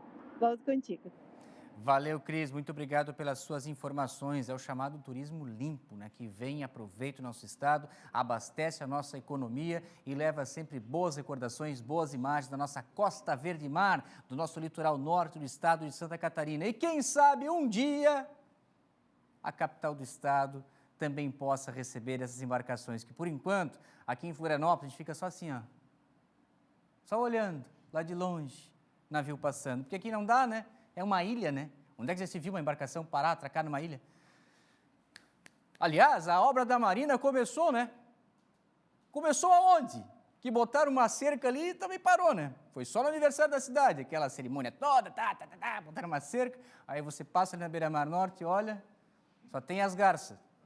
A obra até agora não começou, mas vamos lá, vamos acreditar. Vamos acreditar que vai começar, que nós vamos ter a Marina para dar o pontapé inicial, para mudar essa triste realidade da capital do estado, que fica a ver navios, literalmente, com todo esse valor que chega aqui a Santa Catarina e passa somente pelo nosso litoral norte, porque a capital ainda não está preparada para isso. Mas quem está mais do que preparado e recebe muito bem o turista aqui em Santa Catarina é a nossa Serra. A cidade de Lages deu mais um passo importante para transformar um dos seus principais cartões postais em um destino turístico da maneira ideal, estruturado. Um acordo entre o governo do estado, a Celesc e a prefeitura pretende viabilizar a criação de um complexo turístico no Salto Caveiras. E de lá, informação ao vivo, chega com ela, minha querida Shaina Marcon, para falar das atrações da Serra Catarinense e agora essa expectativa de ainda mais infraestrutura, porque a Serra está preparada para receber turistas o ano todo, mas precisa estar investindo para que essas pessoas continuem buscando a nossa região serrana. É ou não é, Shaina Marcon? A informação ao vivo é contigo. É isso mesmo, Zanotto. Bem certinho tudo que você falou, viu? E agora está mais perto, né, de o Salto Caveiras, um dos destinos naturais aí, né, dos cenários naturais aqui da Serra Catarinense mais conhecidos aqui da região de Lages, né? O pessoal costuma nos finais de semana ir para lá para curtir, tem vários restaurantes lá, enfim. E agora a ideia, né, da prefeitura e juntamente com o governo do estado e também com a ajuda da Celesc é transformar o local lá num parque turístico, num roteiro turístico aqui na cidade de Lages. É que na semana passada foi assinado um protocolo de intenções, então, que prevê a criação do Parque Salto Caveiras a partir da cessão de parte da área onde está localizada a usina Caveiras, que é pertencente à Celesc. O documento foi oficializado durante a visita do governador Jorginho Melo na quinta-feira passada aqui em Lages, também junto com a prefeita Carmen Zanotto, e a proposta é estruturar esse complexo turístico na região com planejamento e foco, claro, no desenvolvimento sustentável. Entre os projetos previstos está a implantação de um mirante para a contemplação da Cachoeira do Salto Caveiras, que tem cerca de 220 metros de largura e já ganhou destaque nacional recentemente aí pela sua beleza, né, nas redes sociais, aí todo mundo compartilhando vídeos aí do Salto Caveiras. A área fica a cerca de 20 quilômetros do centro de Lages e é considerada um patrimônio natural do município. Além disso, ações já vêm sendo desenvolvidas para fomentar o turismo lá no local, como uma trilha guiada que já está funcionando até a cachoeira, que conta com acompanhamento profissional para garantir a segurança dos visitantes. A iniciativa também envolve parceiros com o setor privado, entidades locais, dentro de um pacto que busca impulsionar o turismo na região e gerar novas oportunidades econômicas. Mesmo com a ampliação prevista para a geração de energia ali da usina do Caveiras, o governo do estado garante que isso não vai impedir o desenvolvimento turístico da área. A expectativa agora é que com a formalização desse acordo, o Salto Caveiras então avance de vez para se tornar um destino turístico estruturado e cada vez mais procurado aqui na Serra Catarinense, porque o pessoal já procura bastante lá o local. Mas claro que precisa de investimento, de infraestrutura para poder receber os turistas e os moradores para esse novo complexo turístico, então, que vai ser realizado, que vai ser montado lá no Salto Caveiras. Eu volto com você no estúdio, Zanotto. Valeu, Shaina, obrigado pelas suas informações. Vamos lá que está na hora dela. Angélica Valaschini chegando com as informações do SCC Esporte.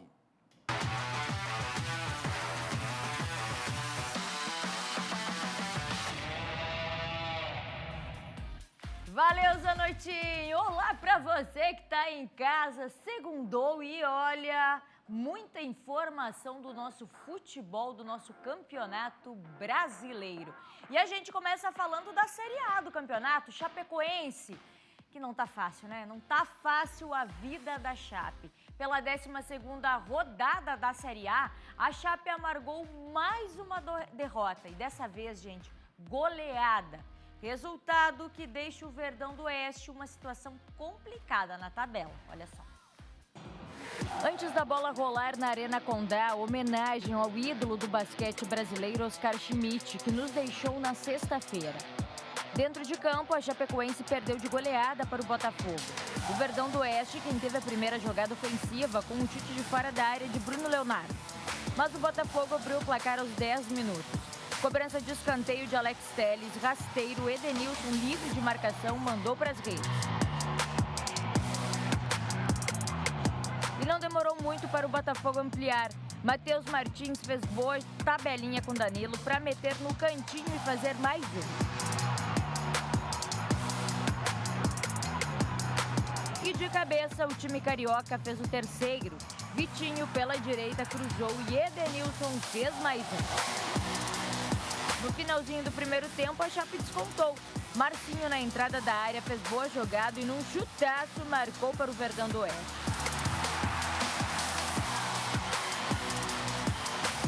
Na segunda etapa, o Botafogo fez mais um. Na entrada da área, Matheus Martins chutou no cantinho. O goleiro Rafael Santos esticou todo, mas não conseguiu chegar na bola. Final no oeste do estado, Chapecoense 1, Botafogo 4. E isso pelo Campeonato Brasileiro, porque Chapecoense e Botafogo vão voltar a se enfrentar amanhã, mas dessa vez no Rio de Janeiro pela Copa do Brasil. Então, será que a Chape vai conseguir reverter essa situação? Se enfrentaram no final de semana e agora se enfrentam pela Copa do Brasil.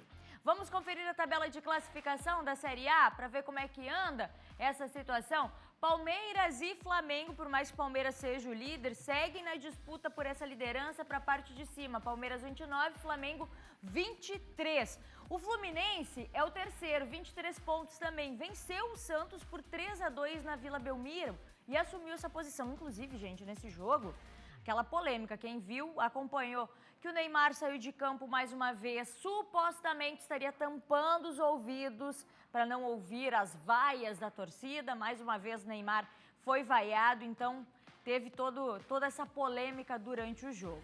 Pela parte de baixo da tabela de classificação, Corinthians é o primeiro na zona de rebaixamento com 12 pontos. Depois vem o Mirassol com 9, Remo com 8 e a Chapecoense é a lanterna da competição com 8 pontos. Inclusive o Cruzeiro venceu o Grêmio em casa por 2-0 e deixou o Z4, está aqui um pontinho acima. E o Mirassol venceu o Internacional e saiu da parte de baixo, né, da lanterna da competição, lugar que está a Chape agora com 8 pontinhos. Complicada a vida da Chapecoense nessa Série A do Campeonato Brasileiro. Isso Série A, porque pela Série B foi a vez de Avaí e Criciúma entrarem em campo. E não deu boa para os nossos catarinenses, viu? O Avaí perdeu a primeira na competição e o Criciúma não conseguiu pontuar fora de casa. Na ressacada, o Avaí conheceu a primeira derrota na competição e de virada. O Leão teve o primeiro chute aos 4 com Del Piage. Aos 26, o time visitante chegou com William Potker de cabeça. E o Leão tinha mais posse de bola e conseguiu abrir o placar. Tylon deu bonito passe para Luiz Henrique, que devolveu para o camisa 43 e escorou para trás para a chegada de Jean Lucas, que de primeira balançou as redes. Nos acréscimos da primeira etapa, o empate, escanteio, a zaga havaiana cortou na sobra, novo cruzamento. O árbitro da partida viu o braço aberto de Jean Lucas nesse lance aí. Pênalti marcado. Ah, e aquela lei do ex, né? Potker foi pra bola e deslocou o goleiro Léo Aragão. Tudo igual, 1-1. No segundo tempo, mais um pênalti para os paulistas. Zaga do Avaí deu mole na hora de sair jogando e Quaresma derrubou Potker na área. O próprio camisa 9 da Macaca foi para a bola. O goleiro Léo Aragão defendeu por 2 vezes, mas na terceira, Diego Tavares marcou. E foi isso no sul da ilha. Avaí 1, Ponte Preta 2. No estádio Presidente Vargas, no Ceará, o Criciúma perdeu para o Fortaleza. Os donos da casa saíram na frente logo cedo, após uma bobeada da zaga do time. Luiz Fernando estava esperto no lance, recuperou e da intermediária mandou um foguete que só parou no fundo do gol. O Carvoeiro buscou o empate logo em seguida. Nicolas, pela direita, cruzou na medida para Felipe Matheus, que de cabeça deixou tudo igual.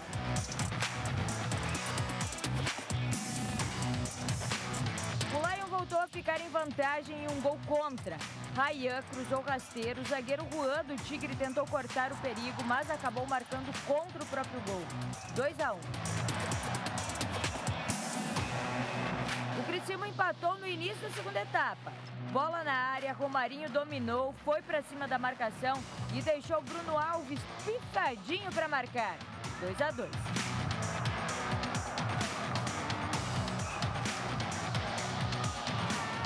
Fortaleza fechou a conta aos 31. Bola longa na área. Zagueiro Bruno Alves tentou tirar, mas o chute acabou, foi dentro do gol mesmo. E terminou assim: Fortaleza 3, Criciúma 2.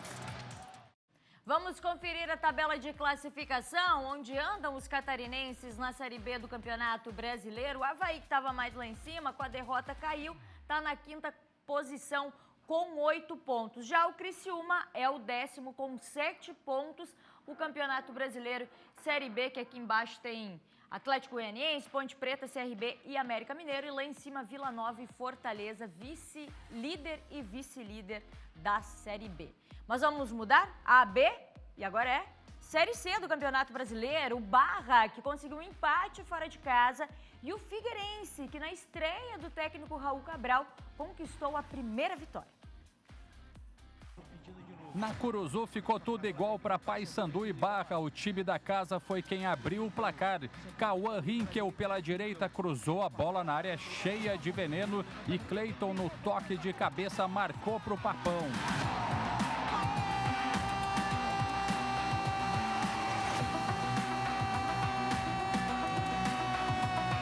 Pescador mostrou que é forte e empatou ainda na primeira etapa. Jogada individual, o Arley deu boa arrancada e da intermediária soltou o pé para deixar tudo igual.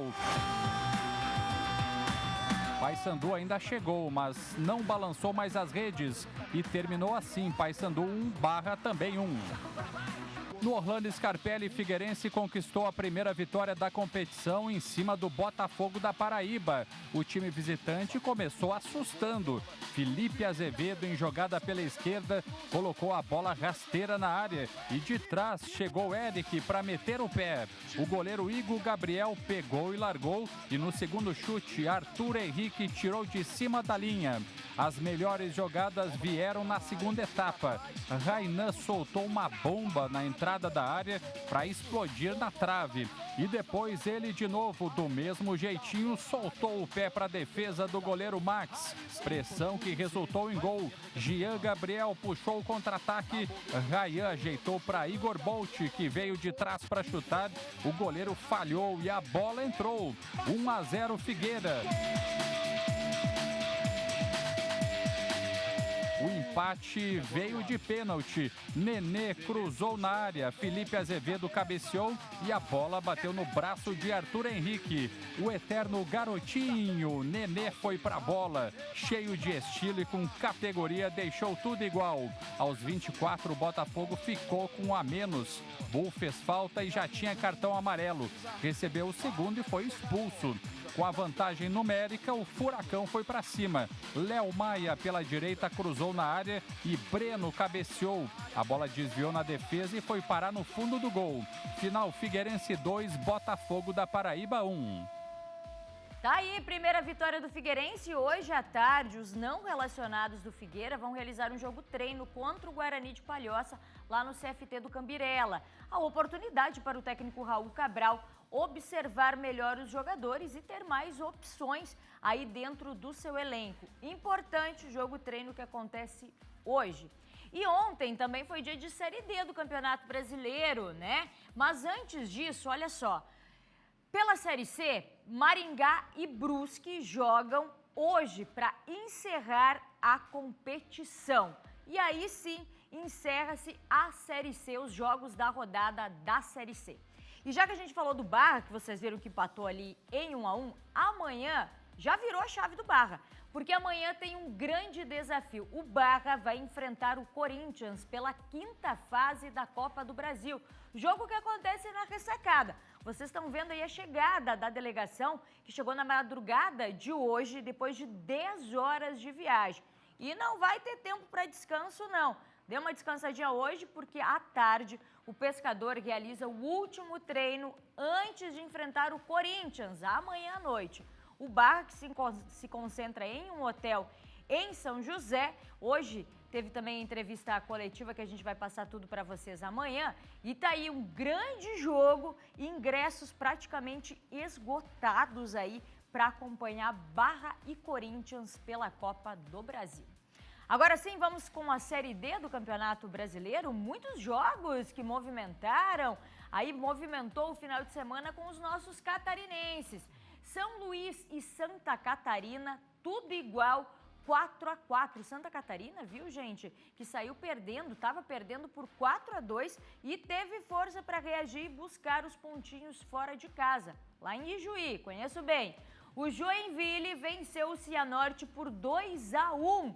Resultado que coloca o JEC na liderança do grupo 15. Já no grupo 16, Blumenau 1-0 em cima do Azures. Blumenau 100% de aproveitamento da Série D. É o líder do grupo também, vem fazendo uma boa campanha nesse campeonato. E o Marcílio Dias, que venceu o São José por 2-1. Conquista dos primeiros 3 pontinhos do Marcílio Dias na Série D do Campeonato Brasileiro. E olha só o que está acontecendo. A elite global do esporte está reunida hoje em Madrid para a 26ª edição do Prêmio Laureus, considerado o Oscar do esporte. E tem brasileiros, gente, concorrendo. João Venturi está por lá e traz todos os detalhes. O esporte brasileiro volta a ter destaque no cenário internacional nesta segunda-feira aqui em Madrid, com a cerimônia do Prêmio Laureus, considerado o Oscar do esporte. 4 atletas do Brasil estão entre os indicados deste ano, representando diferentes modalidades e gerações. No tênis, João Fonseca concorre na categoria Revelação do Ano. Aos 19 anos, ele é uma das promessas do esporte mundial e já chama atenção no circuito profissional. Na natação paralímpica, Gabriel Araújo disputa o prêmio de melhor atleta com deficiência. O Gabrielzinho brilhou nos Jogos de Paris e se consolidou como um dos grandes nomes da modalidade e é inclusive favorito ao prêmio. Na categoria Esportes de Ação, o Brasil terá 2 nomes. Raíssa Leal no skate. A fadinha, com apenas 18 anos, já é uma veterana e concorre pela 4ª vez à premiação e segue acumulando títulos, mantendo o Brasil no topo da modalidade. No surf, Iago Dora, que conquistou o primeiro título da WSL. A presença de Iago reforça a força brasileira nas ondas. A cerimônia acontece hoje à noite aqui na capital espanhola e reúne os maiores nomes do esporte mundial. De Madrid, João Venturi. Gente, que legal, né? Vocês viram os brasileiros, mais uma vez a fadinha, né? O Iago Dora, agora depois da conquista do Mundial, e também no tênis, né? O João que vem fazendo grandes competições, grandes partidas e tá aí como nome de destaque. Mas agora, para a gente encerrar o nosso SCC Esporte, vamos sair dos gramados e tudo mais para a gente ir para as águas da Austrália. É porque a Brazilian Store segue forte no Margaret River, etapa da WSL. 5 brasileiros estão nas quartas de final. No feminino, Luana Silva venceu e agora encara a campeã mundial Molly Picklin. Entre os homens, no masculino, Samuel Pupo teve uma bateria disputadíssima aí contra Kanoa Igarashi. O japonês começou melhor, mas Samuka reagiu com uma onda de 8 pontos e virou o confronto, vencendo com 14 no total. Já Iago Dora avançou com tranquilidade, aproveitando uma boa onda para somar 10,34 e eliminou o japonês Connor. Já o Ítalo Ferreira levou a melhor num duelo de brasileiros. Ítalo contra João Chianca. controlando a bateria e vencendo por 13,40.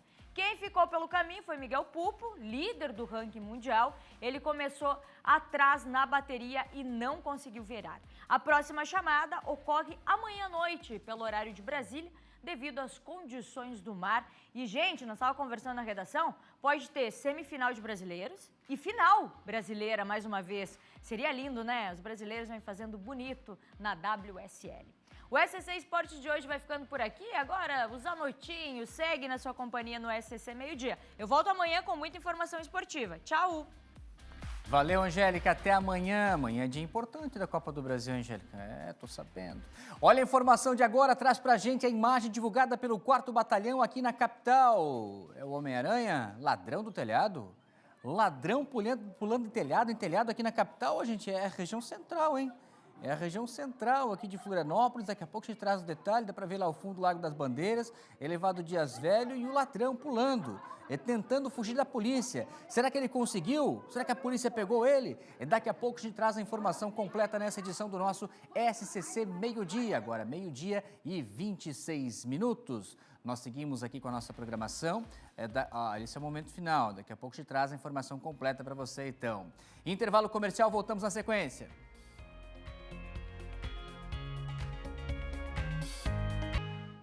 Vamos lá com o SCC Meio-Dia, que tem muita informação ao vivo para você. E amanhã começou tensa na área continental, um incêndio nas primeiras horas do amanhecer, ali próximo ao estádio Orlando Scarpelli. A nossa equipe está no local com a Grazi. Vejam só as imagens divulgadas hoje pela manhã, do momento em que as viaturas estavam chegando no local, as viaturas dos bombeiros para atender incêndio, e a preocupação não somente com essa casa abandonada, mas com as residências ao entorno da casa. Onde está agora ela, Grazi Ubiali? A informação ao vivo no SCC Meio-Dia, direto do local, é contigo.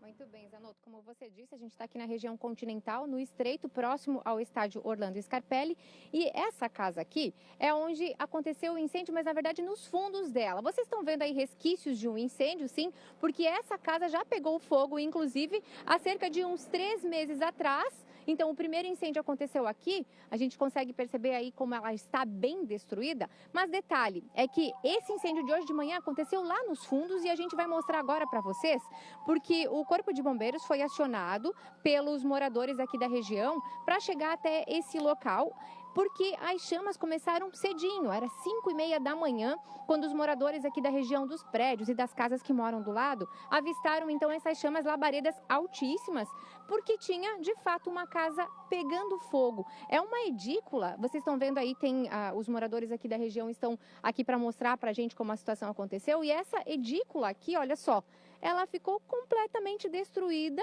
porque, segundo relatos, havia então um morador de rua, uma pessoa em situação de rua que mora nesse lugar. Como a gente pode ver, olha a quantidade de lixo, de coisas acumuladas aqui, e tudo isso ficou queimado, ou seja, não sobrou nada, né? Mas o problema não é nem esse. O problema é que tem casas aqui bem pertinho, sabe, Zanotto? E pessoal aí de casa que acompanha, e essas casas, elas ficam em risco. Inclusive, a casa do lado acabou tendo danificada aí a rede elétrica, as pessoas tiveram dificuldade, perderam a energia, tiveram dificuldade de abrir portões e tudo mais, ou seja, uma situação que deixa os moradores aqui da região em situação de alerta por preocupação, já que tem morador de rua, e por situações como essa, o segundo incêndio em poucos meses. Eu vou conversar, inclusive, agora com o seu Reinaldo, que ele é morador aqui do prédio da frente, e ele estava contando pra gente que essa não é a primeira vez, e a preocupação é iminente porque vocês já procuraram, inclusive, os donos desse terreno aqui, mas não conseguem localizar. É exatamente isso. Foi procurado os donos aqui do imóvel, mas o vizinho tem o telefone dele, liga, se ele não consegue, ninguém aparece, né? E é isso aí, como você falou, um morador de rua não, é um centro de morador de ruas, que aqui fica 1, 2, 3, 4, 5, inclusive eles ficam intimando o pessoal na rua aqui, pedindo dinheiro, pedindo isso, pedindo tudo, e inclusive já ameaçou, fingindo que estava armado para uma senhora aqui na rua. A situação realmente aqui é muito ruim. Já foi chamada aqui a Polícia Militar, que nada resolveu, já foi chamada a Prefeitura, que nada resolveu, ou seja, a gente quer alguém que venha aqui e resolva o problema. Eu acho que a melhor solução para isso aqui era demolir isso tudo aqui. Mas quem é que vai fazer isso? É o morador? É o dono do terreno? É a prefeitura? A gente não sabe quem é responsável por isso. É uma situação bem complicada, Zanotto, porque coloca em risco, como eu te mostrei, aqui em cima, olha, se você observar ali, o Nereu vai mostrar pra gente, tem uma residência, tem pessoas morando. Então, antes, quando a gente chegou aqui, essas roupas não estavam ali no varal, mas agora, por exemplo, se pela manhã essas roupas estivessem no varal, certamente as labaredas, pela altura que chegaram, poderiam ter atingido essas roupas e causar um incêndio, uma destruição maior ainda para as residências do lado. E aqui do lado, ó, tem um paredão que o Nereu também vai mostrar para vocês, e a fiação da casa do lado pegou fogo, porque ela tem conexões com essa casa do lado. E aí, quem vai contar os detalhes pra gente do que aconteceu porque pegou fogo nessa fiação é a Odete, que trabalha nessa casa do lado. E ela chegou hoje cedo e nem o portão você conseguiu abrir para poder entrar em casa, Odete? Não consegui. O portão estava travado, achei estranho, os portões aqui também estavam abaixo. Chamei o seu Miguel, que ele mora ali, e aí ele estava bem nervoso, ele passou mal até, tá no hospital com a sobrinha, porque ele é cardiopata, ele é oncológico, e ele tentou tirar o carro da garagem, botando mais para frente, né? Por medo, e aí pegou fogo do lado de lá, a fiação queimou tudo. Então, assim, ele ficou, e não é a primeira vez, ele já chamou, os vizinhos todos, né, já acionaram, já chamaram, e nada de ninguém resolver essa situação aqui. Muito bem, a gente até conversou com o Corpo de Bombeiros, né, que estiveram cedinho aqui para atuar, então nessa situação, de fato foi muito rápida a operação do Corpo de Bombeiros, eles conseguiram rapidamente fazer todo o rescaldo aqui, né, até para evitar que as outras casas da região então pegassem fogo também, e eles informaram que ainda não há os indícios de como começou esse incêndio, não teve vítima, por sorte, mas ainda não sabem o que levou a esse incêndio, mas o resultado a gente já vê, né, na verdade essa edícula agora está sem telhado, tudo que estava aqui dentro queimou e essa é a situação. Os moradores aguardam, claro, uma resposta aí, né, também dos donos do imóvel ou da prefeitura, do poder público, para o que se pode fazer para que não se repitam situações como essa. Zanotto.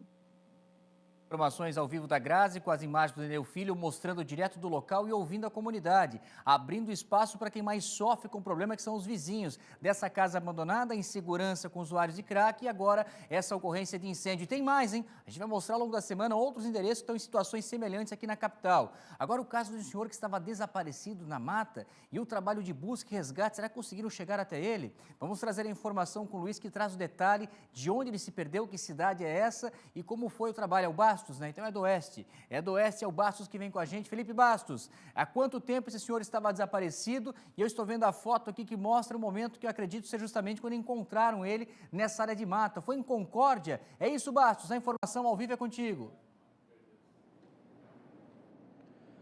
Exatamente isso, viu, Zanotto? Um trabalho de busca e resgate deste homem de 58 anos que foi localizado após ele estar desaparecido aí no município de Concórdia. Foi localizado no último sábado, viu, lá no município, viu? As buscas contaram, inclusive, a gente está vendo imagens com a atuação do Grupamento de Operações de Resgate com Cães, uma organização voluntária reconhecida pela atuação em Santa Catarina e também em outras regiões do país. O último local onde ele havia sido visto era em uma área de mata bem próxima ao Parque de Exposições de Concórdia. A partir disso foi montada então uma operação integrada de busca. As equipes realizaram varreduras em uma mata fechada e rastreamento humano com o apoio de 4 rastreadores e um cão farejador, que foi fundamental para o sucesso da ação. Após horas de trabalho em uma área de difícil acesso, com presença de ribanceiras, vegetação densa e até mesmo animais peçonhentos, o homem foi localizado com vida, para sorte e para alívio dos familiares dele. O resgate exigiu técnica, preparo e esforço contínuo das equipes envolvidas. O trabalho também, o homem foi atendido após o resgate e o estado dele não foi detalhado até o momento. Resultado positivo, que bom que deu tudo certo para esse homem de 58 anos. Zanotto. Valeu, Bastos, obrigado pelas suas informações. E lá em Concórdia, o amanhecer foi gelado e na Serra Catarinense também, até com geada, né? Segundo o Instituto Nacional de Meteorologia, nós tivemos hoje termômetros marcando a temperatura de 0 grau nos pontos mais altos e de baixada, lá em São Joaquim, como nós estamos vendo, a formação de geada que cobriu os campos aqui em Santa Catarina, na nossa serra. Que bacana, né, gente? Vamos aproveitar então para atualizar as informações da previsão do tempo.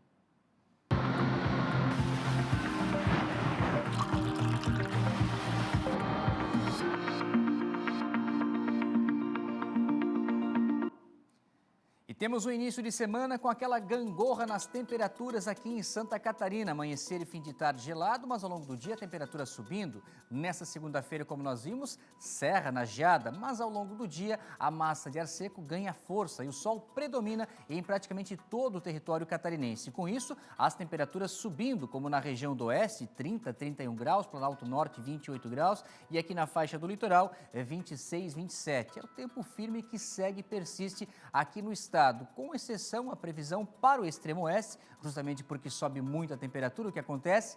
Nebulosidade, e com isso aumenta a chance, a possibilidade de pancadas isoladas e em virtude de um sistema de baixa pressão que atua no país vizinho, no Paraguai, podendo trazer chuva, então, para a região oeste do estado de Santa Catarina. Já para amanhã, é feriado de Tiradentes, o cenário muda um pouco aqui em Santa Catarina. O sol deve predominar, mas mais com a presença de nuvens. Nas regiões oeste e sul do estado, o calor somado a uma maior entrada de uma umidade favorece a formação de pancadas de chuva isolada e até algumas trovoadas, principalmente naquele período mais para o fim de tarde. Nas demais regiões do estado, feriado nessa terça-feira será de sol aparecendo entre nuvens e sem previsão de chuva.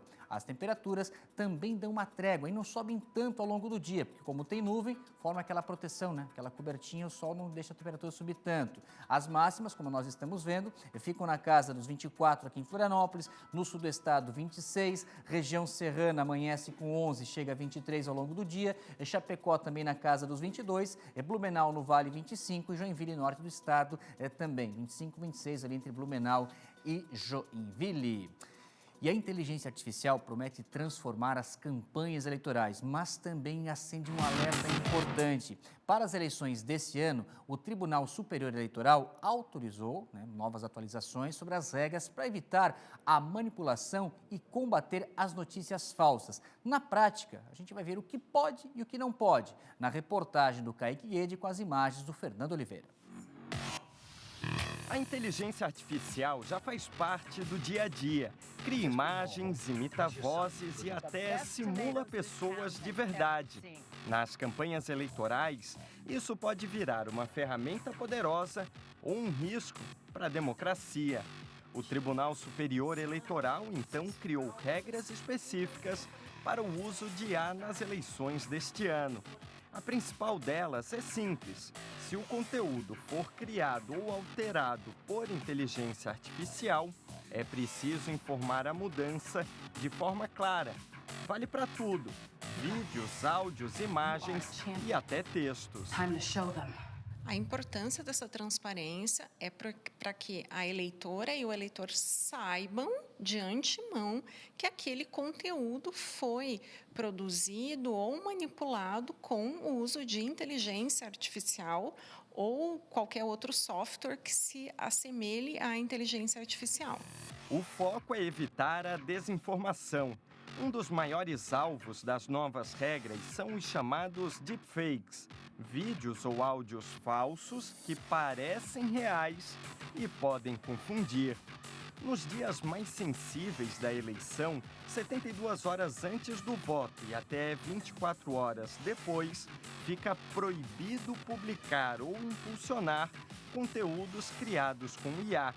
A ideia é reduzir o impacto de possíveis manipulações em cima da hora. Com a facilidade de criar conteúdos realistas em poucos segundos, a Justiça Eleitoral quer evitar que a tecnologia seja usada para enganar o eleitor.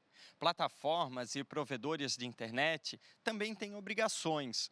Se identificarem conteúdos irregulares, precisam agir rápido, tirar do ar, bloquear a divulgação e interromper a monetização. Além disso, eles também vão ter a necessidade nessa eleição de oferecer um canal de denúncia nas suas plataformas para as candidatas, candidatos e os partidos políticos, para que eles possam, assim que notem que há uma campanha contra eles, uma postagem, eles mesmos possam, ali dentro da plataforma, ir lá e reportar essa denúncia para a própria plataforma sem ter que se dirigir ao judiciário. O objetivo é acelerar e facilitar essa denúncia. Quem descumprir as regras mas está sujeito a consequências sérias. Além da retirada imediata do conteúdo, as multas chegam a R$30 mil e casos mais graves podem ser enquadrados como abuso de poder, com risco até de cassação da candidatura ou mandato. A primeira conduta é sempre desconfiar. Essas matérias muito sensacionalistas, que apelem para o emocional, que tenham muita emoção negativa ou positiva, sempre devem causar um alerta. Então, façam isso. Receber uma notícia que é muito emotiva, faça a verificação. Sempre atento, desconfie de tudo, busque a informação com fontes com credibilidade confiáveis. Assim como ele chegando aqui com a gente agora, nosso comentarista político, o Piara Boschi, um fim de semana de encontros dos partidos e do partido do governador do estado. Bom dia. Bom dia, Zanotto. Bom dia a todo mundo em casa. Então, foi bastante prestigiado. O deputado federal Daniel Freitas, do PL, fez um evento em Governador Celso Ramos, na residência de praia dele. Ele juntou 450 pessoas, empresários, políticos, mas principalmente nomes do Partido Liberal, que não andavam conversando muito, né? Então, ele estava lá, especialmente, vou destacar isso, Carlos Bolsonaro, pré-candidato a senador por Santa Catarina, toda aquela questão que ele veio do Rio de Janeiro para ser candidato aqui, o filho de Jair Bolsonaro, e Ana Campanholo, que lá atrás dizia que essa migração de Carlos Bolsonaro atrapalhava as estratégias locais do partido. Eles estão se bicando nas redes sociais, seus apoiadores, mas no sábado, nesse evento, teve o primeiro gesto do Carlos Bolsonaro de armistício. Eu até separei esse trecho da fala. Ele vai saudar os deputados estaduais presentes, a Ana Campanholo, o Gessé Lopes e o Alex Brasil, e ele disse que vai fazer um agradecimento especial a ela.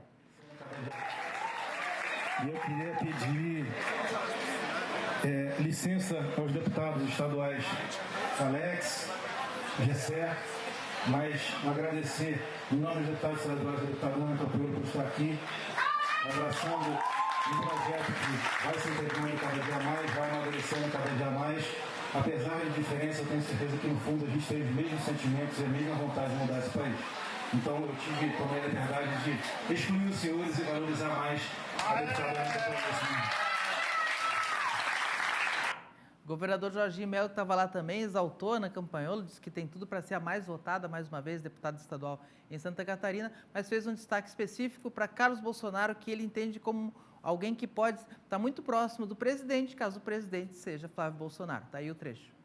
Cumprimentar Carlos Bolsonaro, essa figura que eu aprendi a gostar, parecido com o pai dele, até a risada, o jeitão, e vai virar senador de Santa Catarina para resolver os nossos caroços.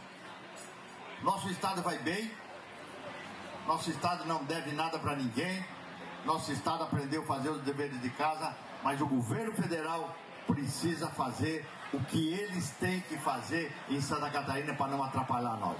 E ele vai ser o nosso grande interlocutor, vai entrar pela porta dos fundos do Planalto, para falar com o seu irmão, que vai ser presidente da República.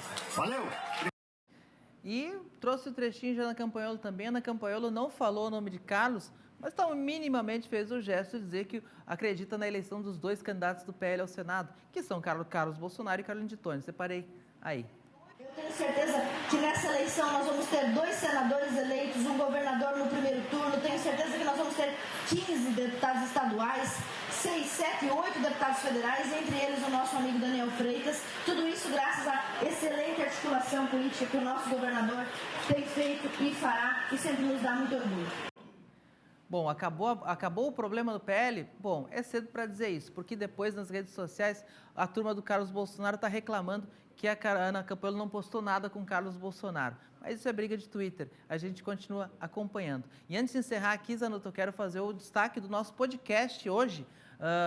Vai estar lá, quem acessar o portal Piara, o piara.scc10.com.br, vai estar em destaque na capa o vídeo ao vivo com João Rodrigues e Heron Giordani. João Rodrigues, pré-candidato a governador pelo PSD, ex-prefeito de Chapecó, Heron Giordani, presidente do PSD aqui em Santa Catarina. Então vamos poder falar das estratégias eleitorais, da construção do partido do Palanque, quem vai estar com João Rodrigues na eleição agora, ele que é um dos principais adversários do governador Jorginho Mello nessa disputa, junto com Gelson Merizio, o pré-candidato da frente de esquerda, Zanotto. Não perde. Pois é, será que ele já pode anunciar hoje e cravar quem são os candidatos ao Senado nessa chapa?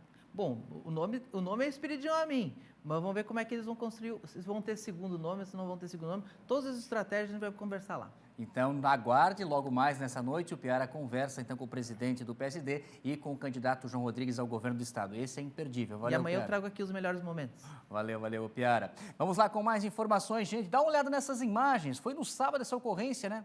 A Albiali já vem com o detalhe da informação, o sujeito pulando de telhado em telhado para escapar da polícia.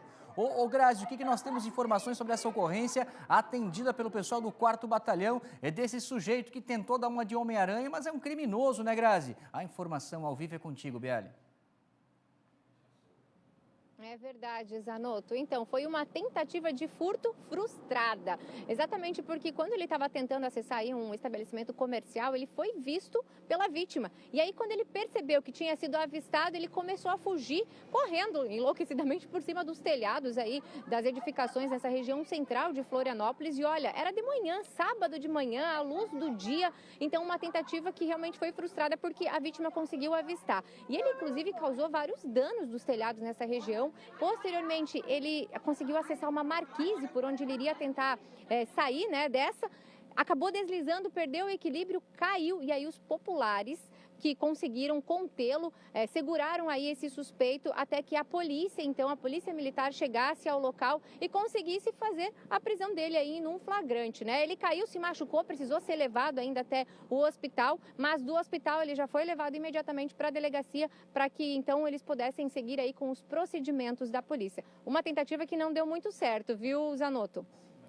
Obrigado, Grazi, pelas suas informações. Agora a gente fala também de uma tentativa de fuga, um acompanhamento feito nessa manhã em Xanxerê pela Polícia Rodoviária Federal e pelo pessoal também da PM. Agora o que chama a atenção é o seguinte, gente, era um casal em um carro transportando drogas e dentro do carro em fuga, durante esse acompanhamento da PRF, eles não tiveram nem a sensibilidade de poupar a vida de uma criança que estava na cadeirinha, né? Na cadeirinha, então colocando em risco a própria vida da criança nesse carro, desse material apreendido pela Polícia Rodoviária Federal. Está aí, ó, o Chevrolet Cadete, né? O condutor e a passageira e atrás a criança na cadeirinha do bebê conforto se envolveu nessa colisão após tentar fugir da polícia. Mais detalhes sobre essa ocorrência também você pode ter logo mais no Tá Na Hora Santa Catarina. Vamos lá, porque é clima de Copa do Mundo. O SCC-SBT é a emissora oficial da Copa do Mundo 2026 e falta um pouco menos de 2 meses para o início da maior competição, maior evento esportivo do planeta. E como será? Será que já estamos vivendo esse clima? Ou a Copa do Mundo ainda não chegou nas ruas com bandeirinhas, com ruas pintadas? O nosso Murilo Mestriner foi acompanhar de perto e medir a febre, ver como é que está a temperatura da torcida aqui na capital para a seleção brasileira na Copa do Mundo, amigos. Roda! Se depender da decoração aqui do SCC-SBT e também do meu amigo Thiago Leifert, a Copa 2026 já pode começar. O verde e amarelo já tomou conta por aqui. Mas a pergunta é, será que lá na rua a galera também já está entrando no clima de Copa? Hoje eu vou lá para o centro de Florianópolis entender se o verde e amarelo já está estampando as ruas ou se ainda não caiu a ficha de que a Copa está batendo na porta. Mas está faltando um detalhe, eu não vou assim. Pronto, agora sim, devidamente trajado de verde e amarelo com a camisa da seleção, bora descobrir se já tem torcedor sonhando com Hexa. Faltando pouco mais de 56 dias para a Copa do Mundo FIFA de 2026, o verde e amarelo já começa a aparecer na decoração das lojas e nos produtos em exposição. Mas será que o torcedor também já está no clima? Ainda não. Até pelo histórico da seleção, né? Então a expectativa não é muito grande. Particularmente estou acompanhando, mas ainda no momento a seleção não está muito bem treinada ainda, então eu espero que a expectativa aumente aí com a quantidade de treinos que aumentem, né? Do jeito que está aí, ainda não está muito boa a seleção, ainda não está muito boa. Mas é melhor a gente se surpreender do que se decepcionar, né? Então a gente não cria expectativa e vamos ver o que vem. Independente da expectativa pelo Hexa, um item continua sendo desejo quase unânime: a camisa da seleção brasileira. Tem as camisetas expostas aí já desde o início do ano, né? Porque a expectativa para a Copa já era do ano passado, né? Então a procura já está sendo bem alta já para o pessoal procurando a camiseta da Copa. Nessa outra loja de artigos esportivos, teve torcedor garantindo a sua logo no primeiro dia em que os modelos chegaram. A gente mal colocou, né, as camisetas, levantou a porta ali e ele já veio e pegou 5 camisetas numa compra só. Então foi muito legal, o nosso regional ficou muito feliz, então as pessoas estão muito animadas, o torcedor ele vem procurando muito, ele quer expressar o seu amor, a sua paixão pela seleção brasileira. O que não falta são opções, de todas as cores e também preços. A gente tem a licenciada, tá? A gente vai ter a amarela, a verde, a azul, a preta, tá? Ela tem um valor bem acessível, então a gente vai ter uma grande procura por ela, todo mundo vai poder expressar o seu sentimento pela seleção. E a nossa camiseta de jogador, os nossos atletas da seleção brasileira vão entrar em campo vestindo ela, tá? E a gente tem recebido uma grande procura, inclusive o valor dela é de R$ 749,99, tá? Já está disponível em todas as lojas da Centauro. Eu tô vestindo aqui a camiseta licenciada que a Gabriele mostrou antes, mas eu gostei daquela ali e agora eu quero ver como que eu vou ficar com essa camiseta que é a que os jogadores vão entrar em campo na Copa do Mundo 2026. Bora lá ver?